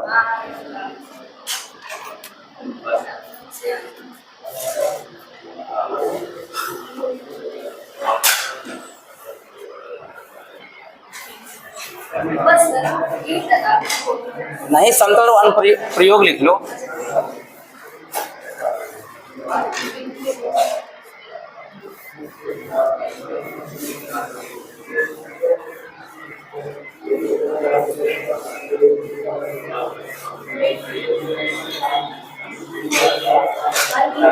ये बताओ समतल दर्पण प्रयोग कहाँ होता है? कहोगे घरों में शीशा देखने के लिए। शीशा देखने मतलब चेहरा देखने के लिए, तो लिख लो यहाँ पास।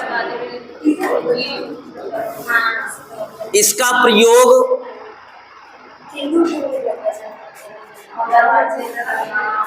घरों में, घरों पर चेहरा देखने के लिए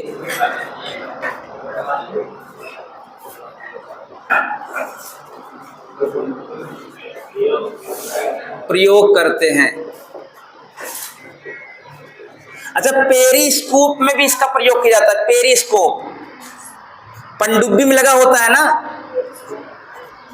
पेरिस्कोप में भी इसका प्रयोग किया जाता है।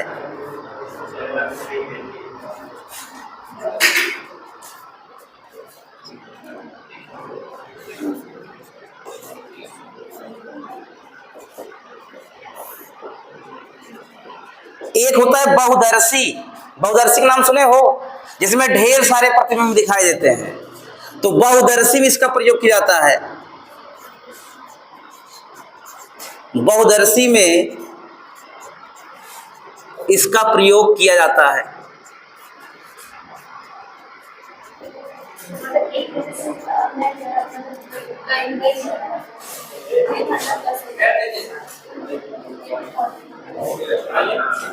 चलो डाल दो हेडिंग गोलीय दर्पण, डालो हेडिंग गोलीय दर्पण। हाँ हाँ पढ़ाएंगे ना।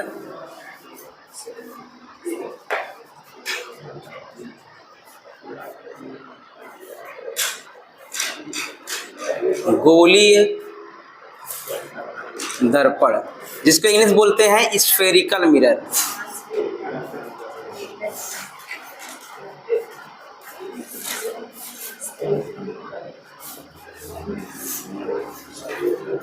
गोलीय दर्पण, ये दूसरा नंबर आपका है स्फेरिकल मिरर।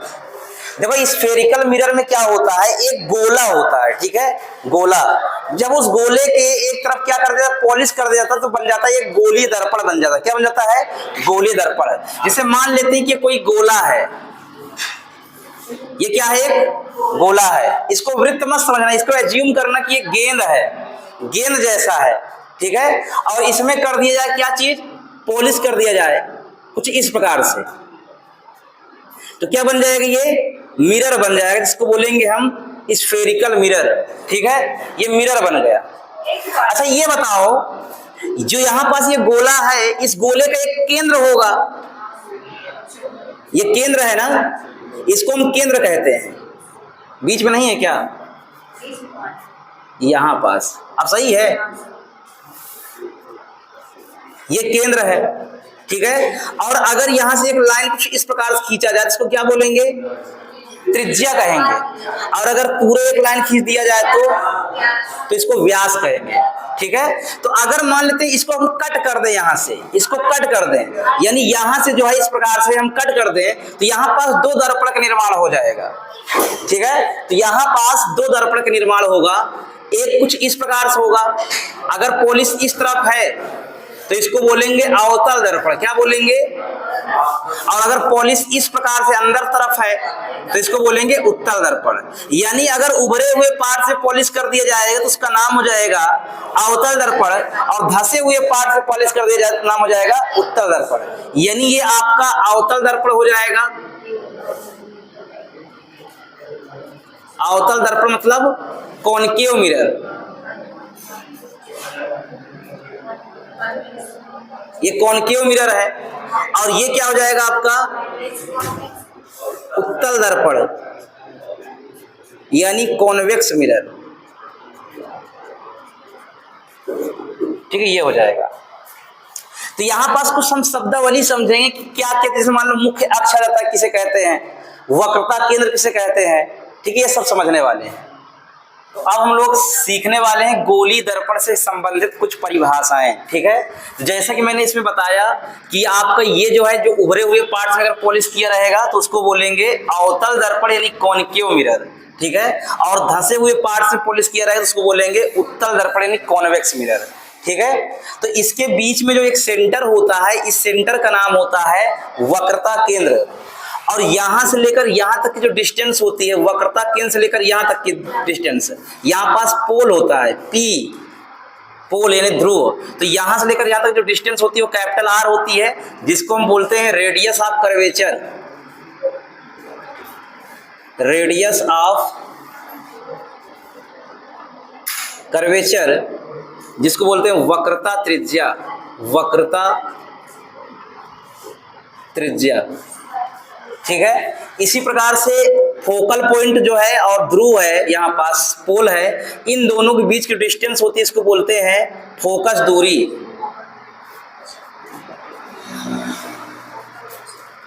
फोकस दूरी, जिसको हम फोकल डिस्टेंस कहते हैं, फोकल लेंथ कहते हैं। अब एक एक करके हम लोग पूरे का डेफिनेशन लिखेंगे। जैसे अगर बात करें कि वक्रता केंद्र किसे कहते हैं, तो आप ये कहोगे वक्रता केंद्र जो होता है, क्या होता है वक्रता केंद्र, तो कहोगे कहोगे कटे हुए गोले का केंद्र, यानी जो पहले से एक गोला था उसका जो केंद्र है ना, वही वक्रता केंद्र है। तो इसमें आप लिख सकते हो कटे हुए गोले का केंद्र वक्रता केंद्र कहलाता है। यहाँ लिखेंगे, हाँ इसका डेफिनेशन लिखेंगे, कटे हुए गोले का केंद्र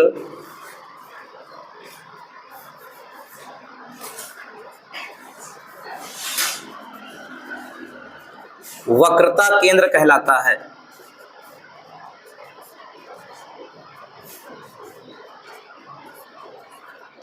वक्रता केंद्र कहलाता है। कटे हुए गोले का केंद्र क्या कहलाएगा, वक्रता केंद्र कहलाता है। और इसे हम किससे प्रदर्शित करते हैं? सी से। इसे सी से प्रदर्शित करते हैं।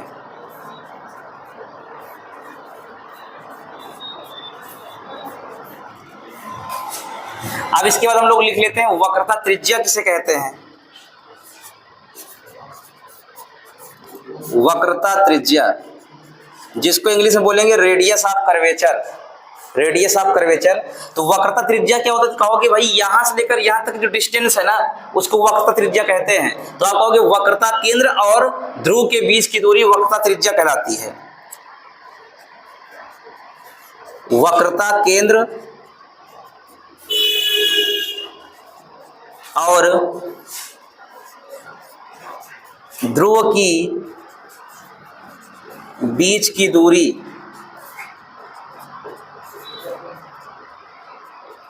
वक्रता त्रिज्या कहलाती है।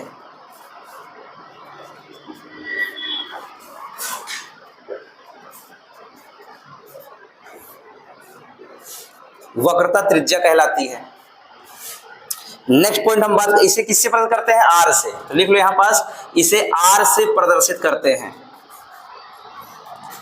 तीसरा नंबर हम लोग लिख लेते हैं फोकल पॉइंट या फोकस बिंदु। फोकस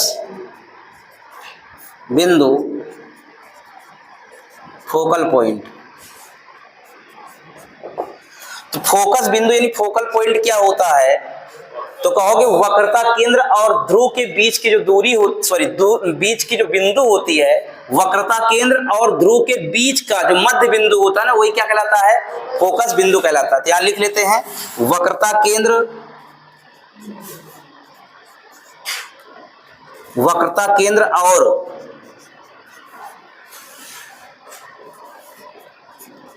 ध्रुव के मध्य बिंदु को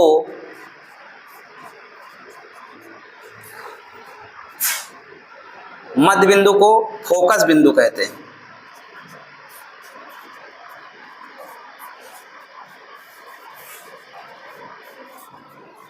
फोकस बिंदु कहते हैं। फोकस बिंदु समझ लिए तो फोकस दूरी भी वो कर लेते हैं। फोकस दूरी किसे कहेंगे? तो कहोगे फोकल पॉइंट और पोल की जो बीच की दूरी है उसको बोलेंगे फोकस दूरी। यानी फोकस बिंदु और ध्रुव के बीच की दूरी फोकस दूरी कहलाती है। फोकस दूरी।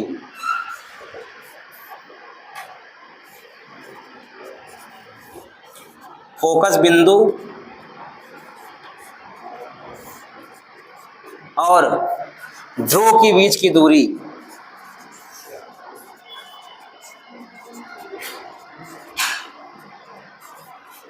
फोकस दूरी कहलाती है।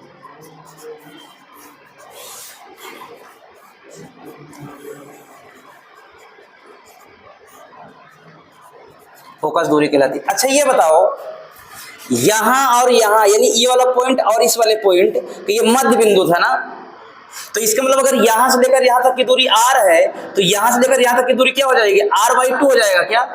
तो आप ये लिख सकते हो, यहां से एक फार्मूला बना सकते हो, F बराबर हो जाएगा r/2।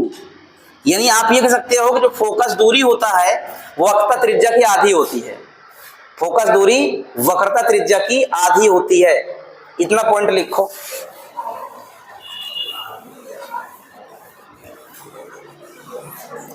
नोट डालना, नोट।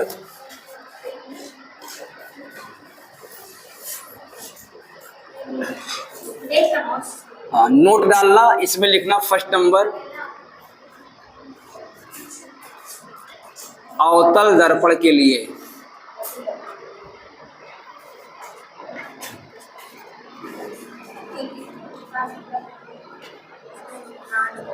देखो अवतल दर्पण करता क्या है यहां पर समझना ध्यान से। जैसे मान लेते ये कोई अवतल दर्पण है,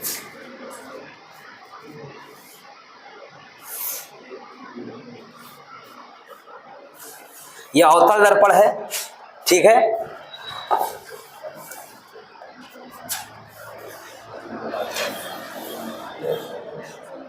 यहां पास मान लेते एक पॉइंट है जिसका नाम है फोकस, ठीक है। तो अवतल दर्पण ये कहता है कि अगर मेरे सामने कोई भी मुख्य अक्ष के समांतर किरण आएगी, ठीक है, तो टकराने के बाद वो मुख्य फोकस होकर जाएगी। यानी जितनी भी किरणें हैं, जैसे मान लेते एक किरण ये आ रही है और ये किरण भी मुख्य फोकस से जाएगी। ये बताओ, यहां पास एक चीज दिख रहा होगा कि जितनी भी किरणें हैं वो सब क्या हो रही, किसी एक बिंदु पर अभिसरित हो रही है। किसी एक बिंदु पर क्या हो रही है, अभिसरित हो रही है। इसलिए जो अवतल दर्पण होता है इसको अभिसारी दर्पण भी कहते हैं। क्वेश्चन आता है कि अभिसारी दर्पण किस दर्पण को कहते हैं, तो आप कहोगे अवतल दर्पण। क्यों? क्योंकि ये सभी किरणों क्या कर रहा है, एक ही बिंदु पर सिकोड़ दे रहा है, ठीक है। तो इसको हम क्या बोल देंगे, अभिसारी दर्पण। अभिसारी दर्पण, जिसको इंग्लिश बोलेंगे कन्वर्जिंग मिरर। कन्वर्जिंग मिरर, ठीक है, ये होता है। दूसरा नोट लिख लो, नोट नंबर 3 उत्तल दर्पण के लिए।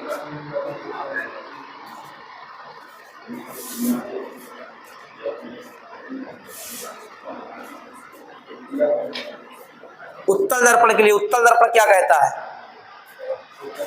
जैसे मान लेते हैं ये कोई उत्तल दर्पण है, ये उत्तल दर्पण है, अंदर की ओर पॉलिश किया गया है, ठीक है। और यहां पास जो है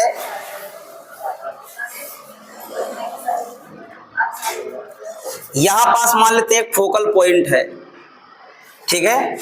इसके पैरेलल ढेर सारी किरणें आ रही हैं।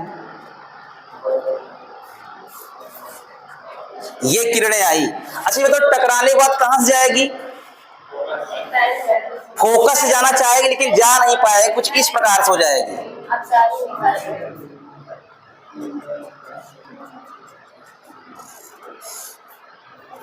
ठीक है, ऐसे चली जाएगी। यानी जाना चाहिए तो फोकस से, लेकिन चली कहां से गई, कुछ इस प्रकार से चलेगी। इसी प्रकार से यहां भी होगा।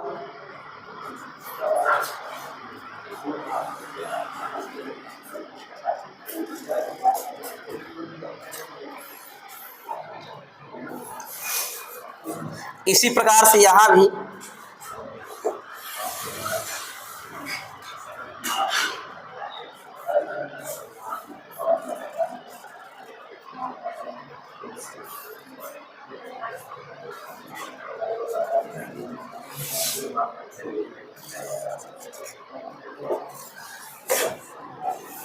अच्छा ये बताओ, यहां पास एक चीज दिख रहा होगा कि जितनी भी किरणें हैं वो सब डाइवर्ज हो रही है ना, क्यों, फैल जा रही हैं। यानी जो उत्तल दर्पण है ना, ये क्या करता है, ये किरणों को डाइवर्ज कर देता है, यानी फैला देता है। इसलिए इस दर्पण को बोलेंगे अपसारी दर्पण, यानी अपसरित कर दे रहा है, जिसको हम बोल देंगे अपसारी दर्पण। अपसारी दर्पण, जिसको बोलते हैं डाइवर्जिंग मिरर।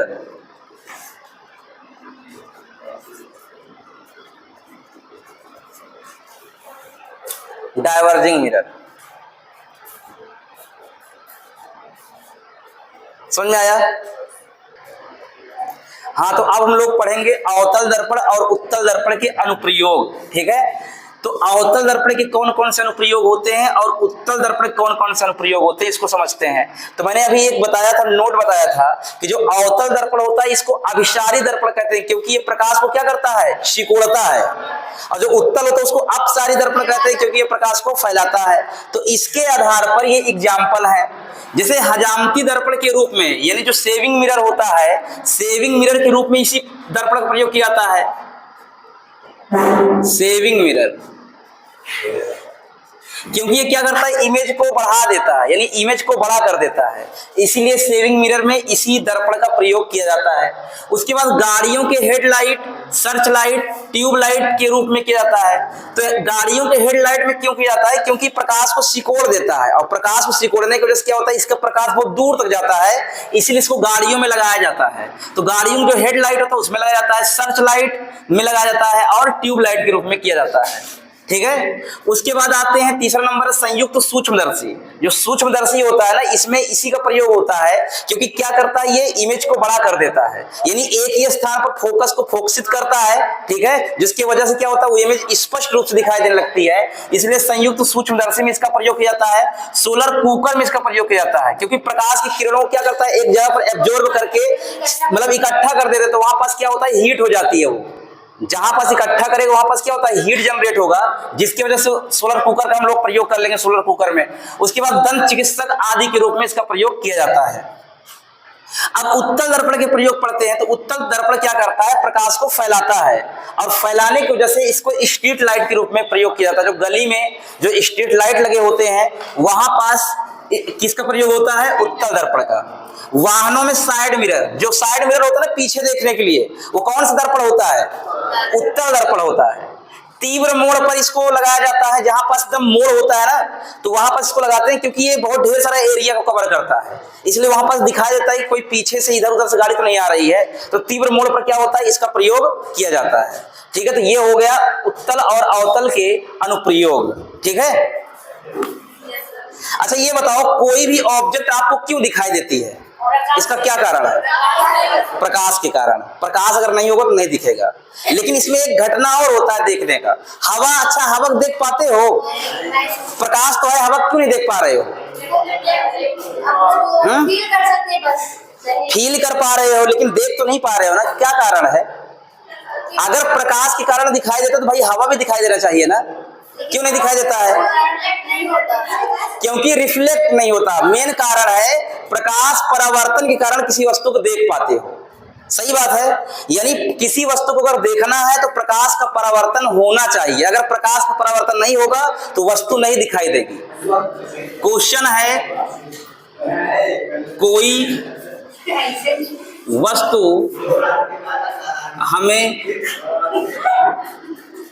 कोई वस्तु हमें क्यों दिखाई देती है, तो इसका आंसर क्या हो जाएगा, तो इसका आंसर हो जाएगा प्रकाश का परावर्तन।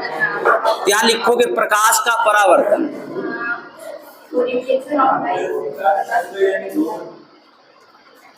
प्रकाश का परावर्तन, ठीक है, इसका उत्तर है।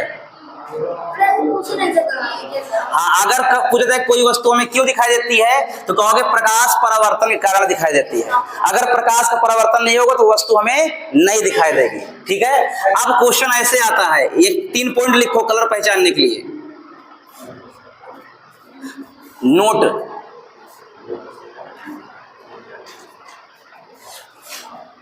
पहला है, जो वस्तु, ऐसे लिख लो, यदि कोई वस्तु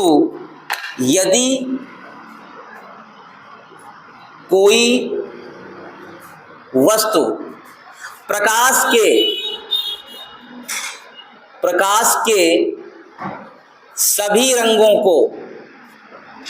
के सभी रंगों को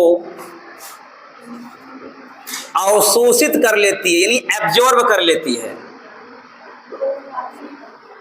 प्रकाश के सभी रंगों को अवशोषित कर लेती है, तो वह वस्तु हमें कैसे दिखाई देती है, तो वह वस्तु हमें काली दिखाई देती है। एब्जॉर्ब करेगा तो काली दिखाई देगी, काली दिखाई देती है। ठीक है, नोट नंबर 2 है, यदि कोई वस्तु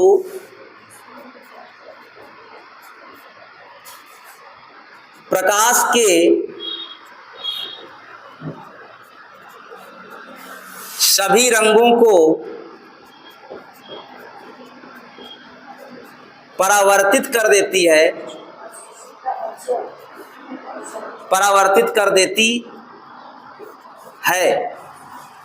तो वह वस्तु हमें सफेद दिखाई देती है।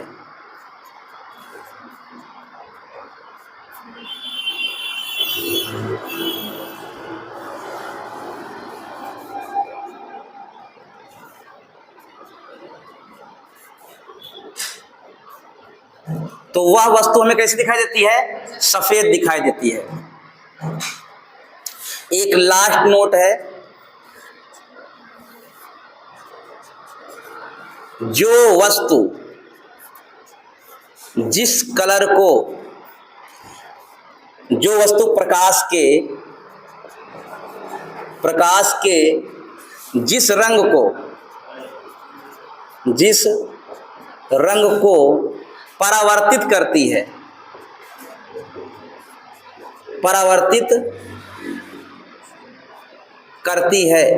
जो वस्तु प्रकाश के जिस रंग को परावर्तित करती है वह वस्तु उसी रंग की दिखाई देती है।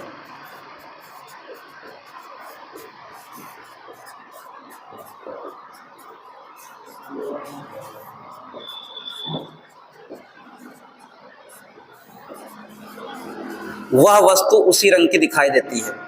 ठीक है, तो प्रकाश में कुल कितने रंग होते हैं? ये 7 रंग होते हैं। विबग्योर, तो वी मतलब क्या होता है?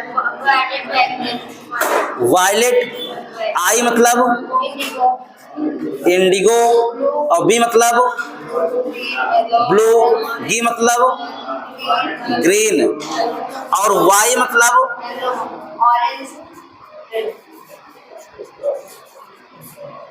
और ओ मतलब हो जाएगा संतरा यानी ऑरेंज, और आर मतलब हो जाएगा रेड, हाँ नारंगी।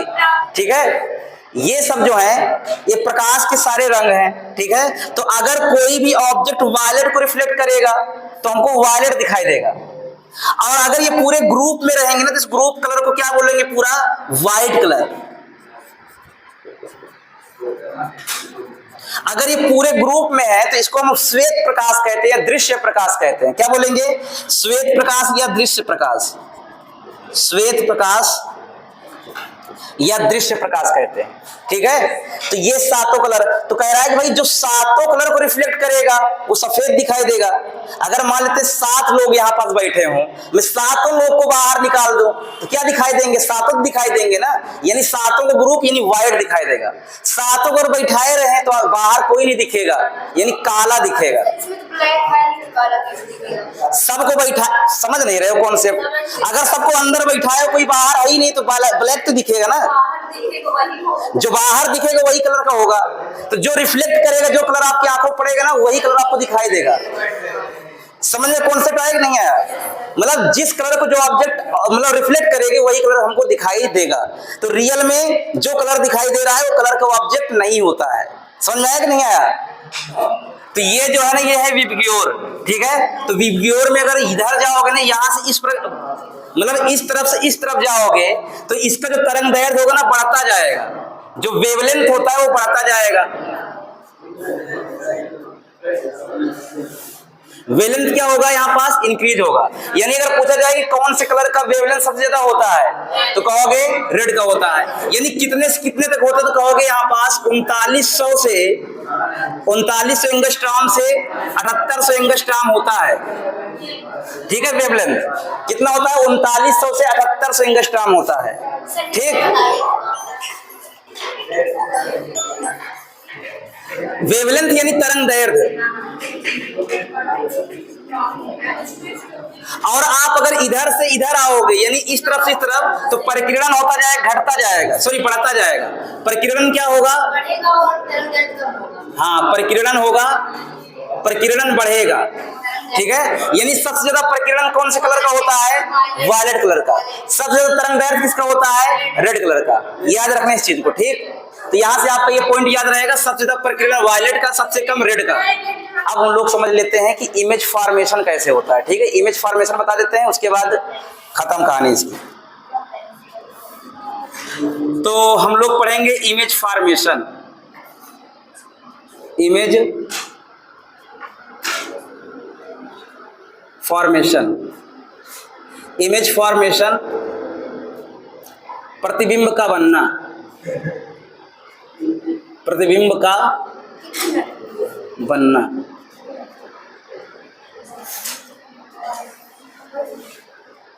प्रतिबिंब का बनना हम लोग सीखेंगे। तो देखो, प्रतिबिंब दोनों यानी उत्तल और अवतल दोनों में बनेंगे। ठीक है, तो सबसे पहले हम लोग लेते हैं अवतल दर्पण। अवतल दर्पण द्वारा प्रतिबिंब का बनना, अवतल दर्पण द्वारा प्रतिबिंब का बनना। देखो अवतल दर्पण में जो होगा कितने प्रतिबिंब बनते हैं? 6 बनते हैं। Image formation by concave mirror.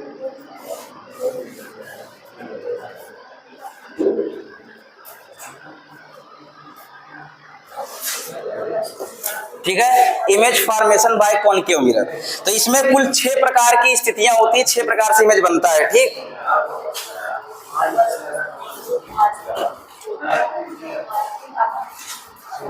देखो सबसे पहला नंबर ये है, एक काम करेगा, ट्रिक बता देता हूं पूरा।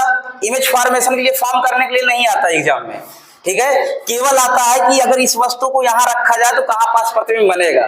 ठीक, केवल इतना ही आता है बस। तो यहां पास इसको हम समझ लेते हैं।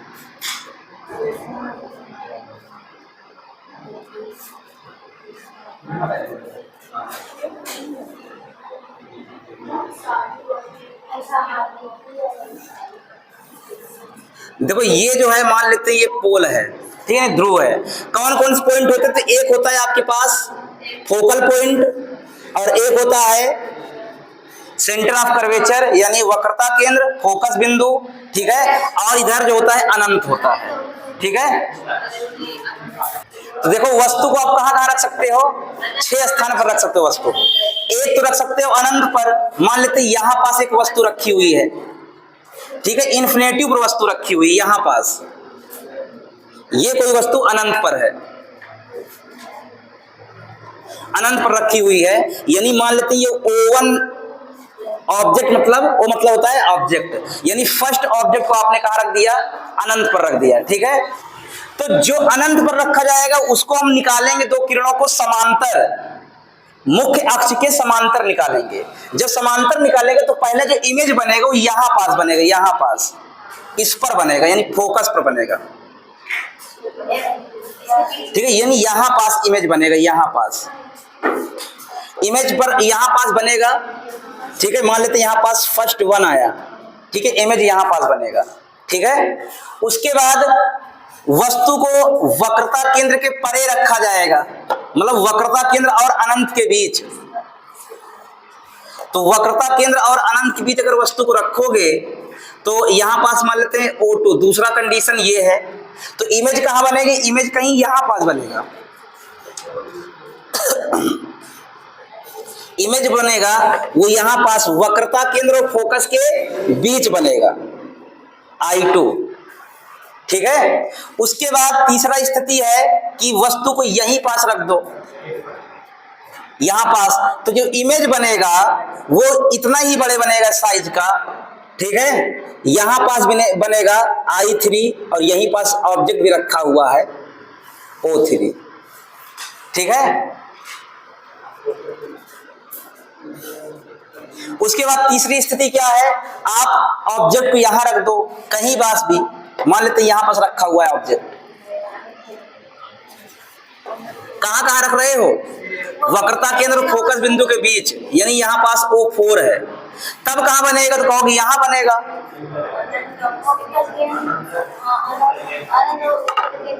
यानी यहां पास बनेगा। ठीक है, यहां पास ऑब्जेक्ट बनेगा, सॉरी इमेज बनेगा 4। अब की बार कहां रखा जाएगा? यहां पास रख देते हैं फोकस बिंदु पर,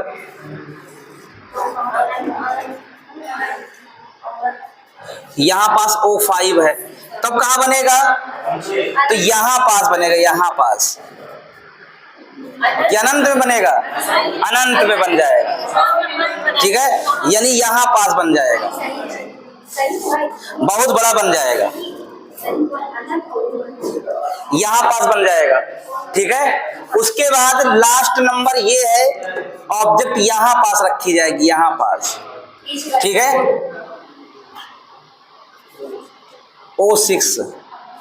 तो आपका जो बनेगा ना यहां पास बनेगा,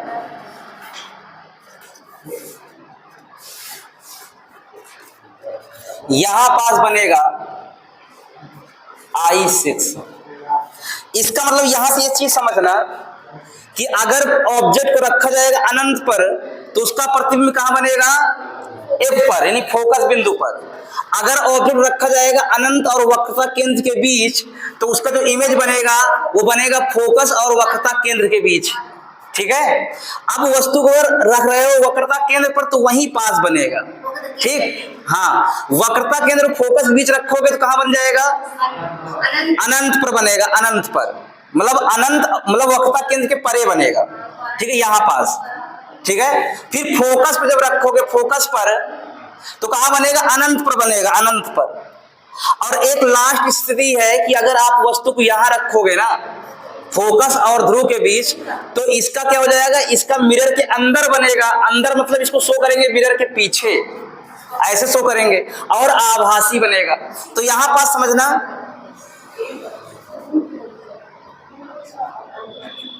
अब यहां पास समझना ये है कि जब वस्तु यहां रखी थी तो इमेज कहां बन रहा था, फोकस बन रहा था ना, लेकिन उसका आकार कैसा था, आकार था यहां पास उल्टा और वस्तु से छोटा यानी बिंदु आकार का था। देखो बिंदु आकार का है ना, यानी बिंदु आकार का है। और कैसा था, वास्तविक था, यानी इधर जितने ही बनेंगे सब वास्तविक बनेंगे, रियल में कटेंगे। ठीक है, तो यहां पास लिख सकते हो कि अवतल दर्पण द्वारा सदैव वास्तविक प्रतिबिंब बनता है। यहां लिखेंगे, ये दिख रहा है भाई नीचे, यहां दिखेगा, दिख रहा है नहीं दिख रहा है, अवतल उसमें अवतल दर्पण द्वारा वास्तविक, देखो वास्तविक बन रहा है प्रतिबिंब। ठीक है, इधर जितने बन रहे हैं सब वास्तविक हैं, वास्तव में रियल में कट रहा है। ठीक, तो यहां पास देखो, यहां पास बना बिंदु आकार का बना, कैसे बना, बिंदु आकार का। ठीक है, जब यहां पास बना तो वस्तु से छोटा बना, यहां पास बना वस्तु छोटा। मान लेते हैं ये ए बी कोई ऑब्जेक्ट है, ए और बी कोई ऑब्जेक्ट है, समझना ध्यान से। लेकिन जो इमेज बन रहा है ना उल्टा बनेगा, यानी यहां पास बनेगा ये वाला बी और ए बनेगा, यहां भी बनेगा बी और ए। ठीक है, थोड़ा ये खराब लगने लगे इसलिए इसको नहीं लिखेंगे, लेकिन उल्टा बनेगा। ठीक, कैसे बनेगा, उल्टा बनेगा, इसको ना लिखो। ठीक है, ये हो गया।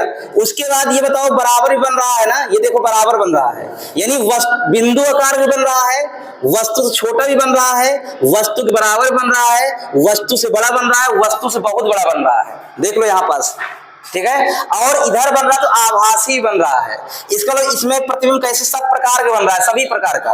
अवतल दर्पण द्वारा प्रतिबिंब वास्तविक, आभासी, सीधा, उल्टा और छोटा और बड़ा, वस्तु के बराबर, इधर दिख रहा है वस्तु के बराबर दिख रहा है ना, उधर छोटा बड़ा सभी प्रकार का बनता है।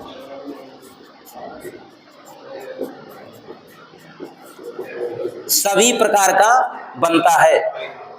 ठीक है, जितने सब प्रकार के इसमें उत्तल दर्पण में बन जाता है इमेज, सॉरी अवतल दर्पण में। अब हम लोग बात कर लेते हैं उत्तल दर्पण की। उत्तल दर्पण में दो ही केस हैं बस।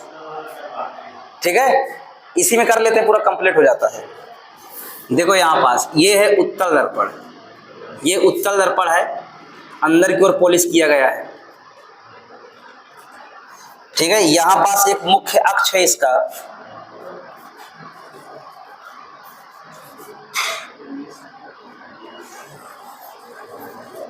ये मुख्य अक्ष है। ठीक है, मुख्य अक्ष पर यहां पास फोकल पॉइंट होगा। ठीक है, इधर ही सेंटर ऑफ कर्वेचर भी होगा। ठीक है, यहां पास ध्रुव होगा। वस्तु देखो दो जगह ही रखी जाएगी बस, एक अनंत पर, एक ध्रुव और अनंत के बीच। अगर वस्तु यहां रखी जा रही है अनंत पर तो इसका जो प्रतिबिंब बनेगा ना वो बनेगा फोकस पर। कहां बनेगा, फोकस पर, यानी प्रतिबिंब बनेगा। मान लेते हैं वस्तु यहां रख दी है O1, तो जो उसका प्रतिबिंब बनेगा यहां पास बनेगा I1। ठीक है, यहां बनेगा। और एक वस्तु को अगर यहां रख देते हैं तो इसका प्रतिबिंब कैसा बनेगा, मानते हैं ये O2 है, दो स्थिति है, तो इसका प्रतिबिंब कहीं यहां पास बनेगा, ये I2, ठीक है। और रियल में नहीं बनेगा, रियल में नहीं बनेगा, ये आभासी बनेगा, यानी यहां पास बनेगा, वो भी आभासी। तो वस्तु से छोटा भी बन रहा है, वस्तु से छोटा बन रहा है।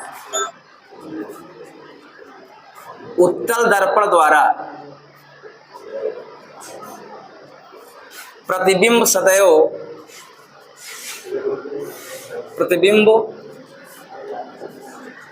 कैसे बनता है? आभासी बनता है, आभासी बनता है और सीधा बनता है। जो ऊपर बनेगा वो सीधा ही बनेगा, सीधा तथा वस्तु से छोटा।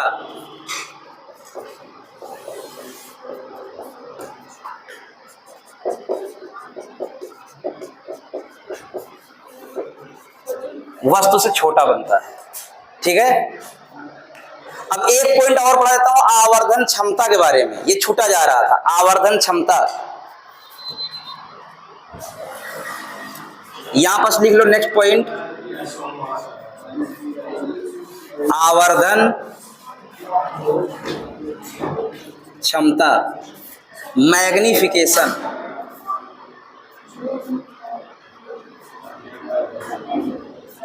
मैग्निफिकेशन, आवर्धन क्षमता यानी मैग्निफिकेशन। इसमें क्या है? तो इसमें लिखना है प्रतिबिंब तथा प्रतिबिंब की लंबाई, प्रतिबिंब की लंबाई तथा वस्तु की लंबाई, प्रतिबिंब की लंबाई तथा वस्तु की लंबाई के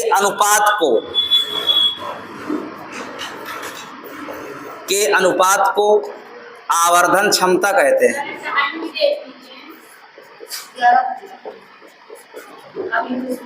आवर्धन क्षमता कहते हैं। इसे m से प्रदर्शित करते हैं।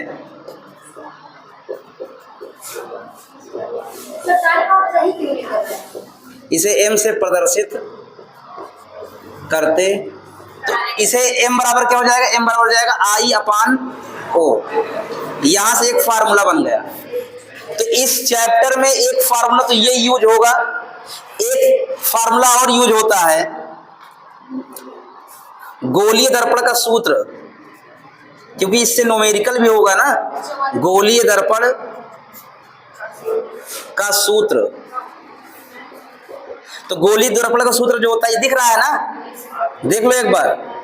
1/f बराबर 1/v प्लस 1/u, एक फार्मूला ये यूज होगा। यहां पास जो f है उसको फोकस दूरी कहेंगे, v को प्रतिबिंब की दूरी और u को वस्तु की दूरी कहेंगे, ठीक है। तो यहां पर लिख लो, जहां f फोकस दूरी और v प्रतिबिंब की दूरी और u वस्तु की दूरी, ये है, ठीक है। इसके न्यूमेरिकल की एक अलग वीडियो बनाएंगे, न्यूमेरिकल की एक अलग से सेपरेट वीडियो बना देंगे, उसमें पूरा न्यूमेरिकल रहेगा गोलीय दर्पण का। कहाँ पास? यहाँ पास, ये लेंस में होता है। अभी लेंस पढ़ेंगे तो लेंस में मिलेगा, यहाँ पास माइनस मिलेगा। तो ये दर्पण में क्या होता है? प्लस में होता है, ठीक है। ये हो गया। और एक फार्मूला इसमें और यूज रहता है, ये m बराबर इसमें संबंध दिखाया जाता है, तो m बराबर 1 होता है, -v/u भी होता है, ठीक है। और इसमें एक फार्मूला हम लोग सीख भी चुके हैं, दिख रहा है यहाँ पर, अगर लिखूं तो f बराबर r/2। r यहाँ पास क्या है? वक्रता त्रिज्या है, यानी r जो यहाँ पास है ये है वक्रता त्रिज्या। वक्रता त्रिज्या, रेडियस ऑफ कर्वेचर। ये हो गया चैप्टर पूरी तरीके से फिनिश, ठीक है। अगर वीडियो आप लोगों को अच्छी लग रही है तो वीडियो को लाइक करें, शेयर करें और चैनल को सब्सक्राइब करें। जय हिंद, जय भारत। हम मिलेंगे अगले वीडियो में।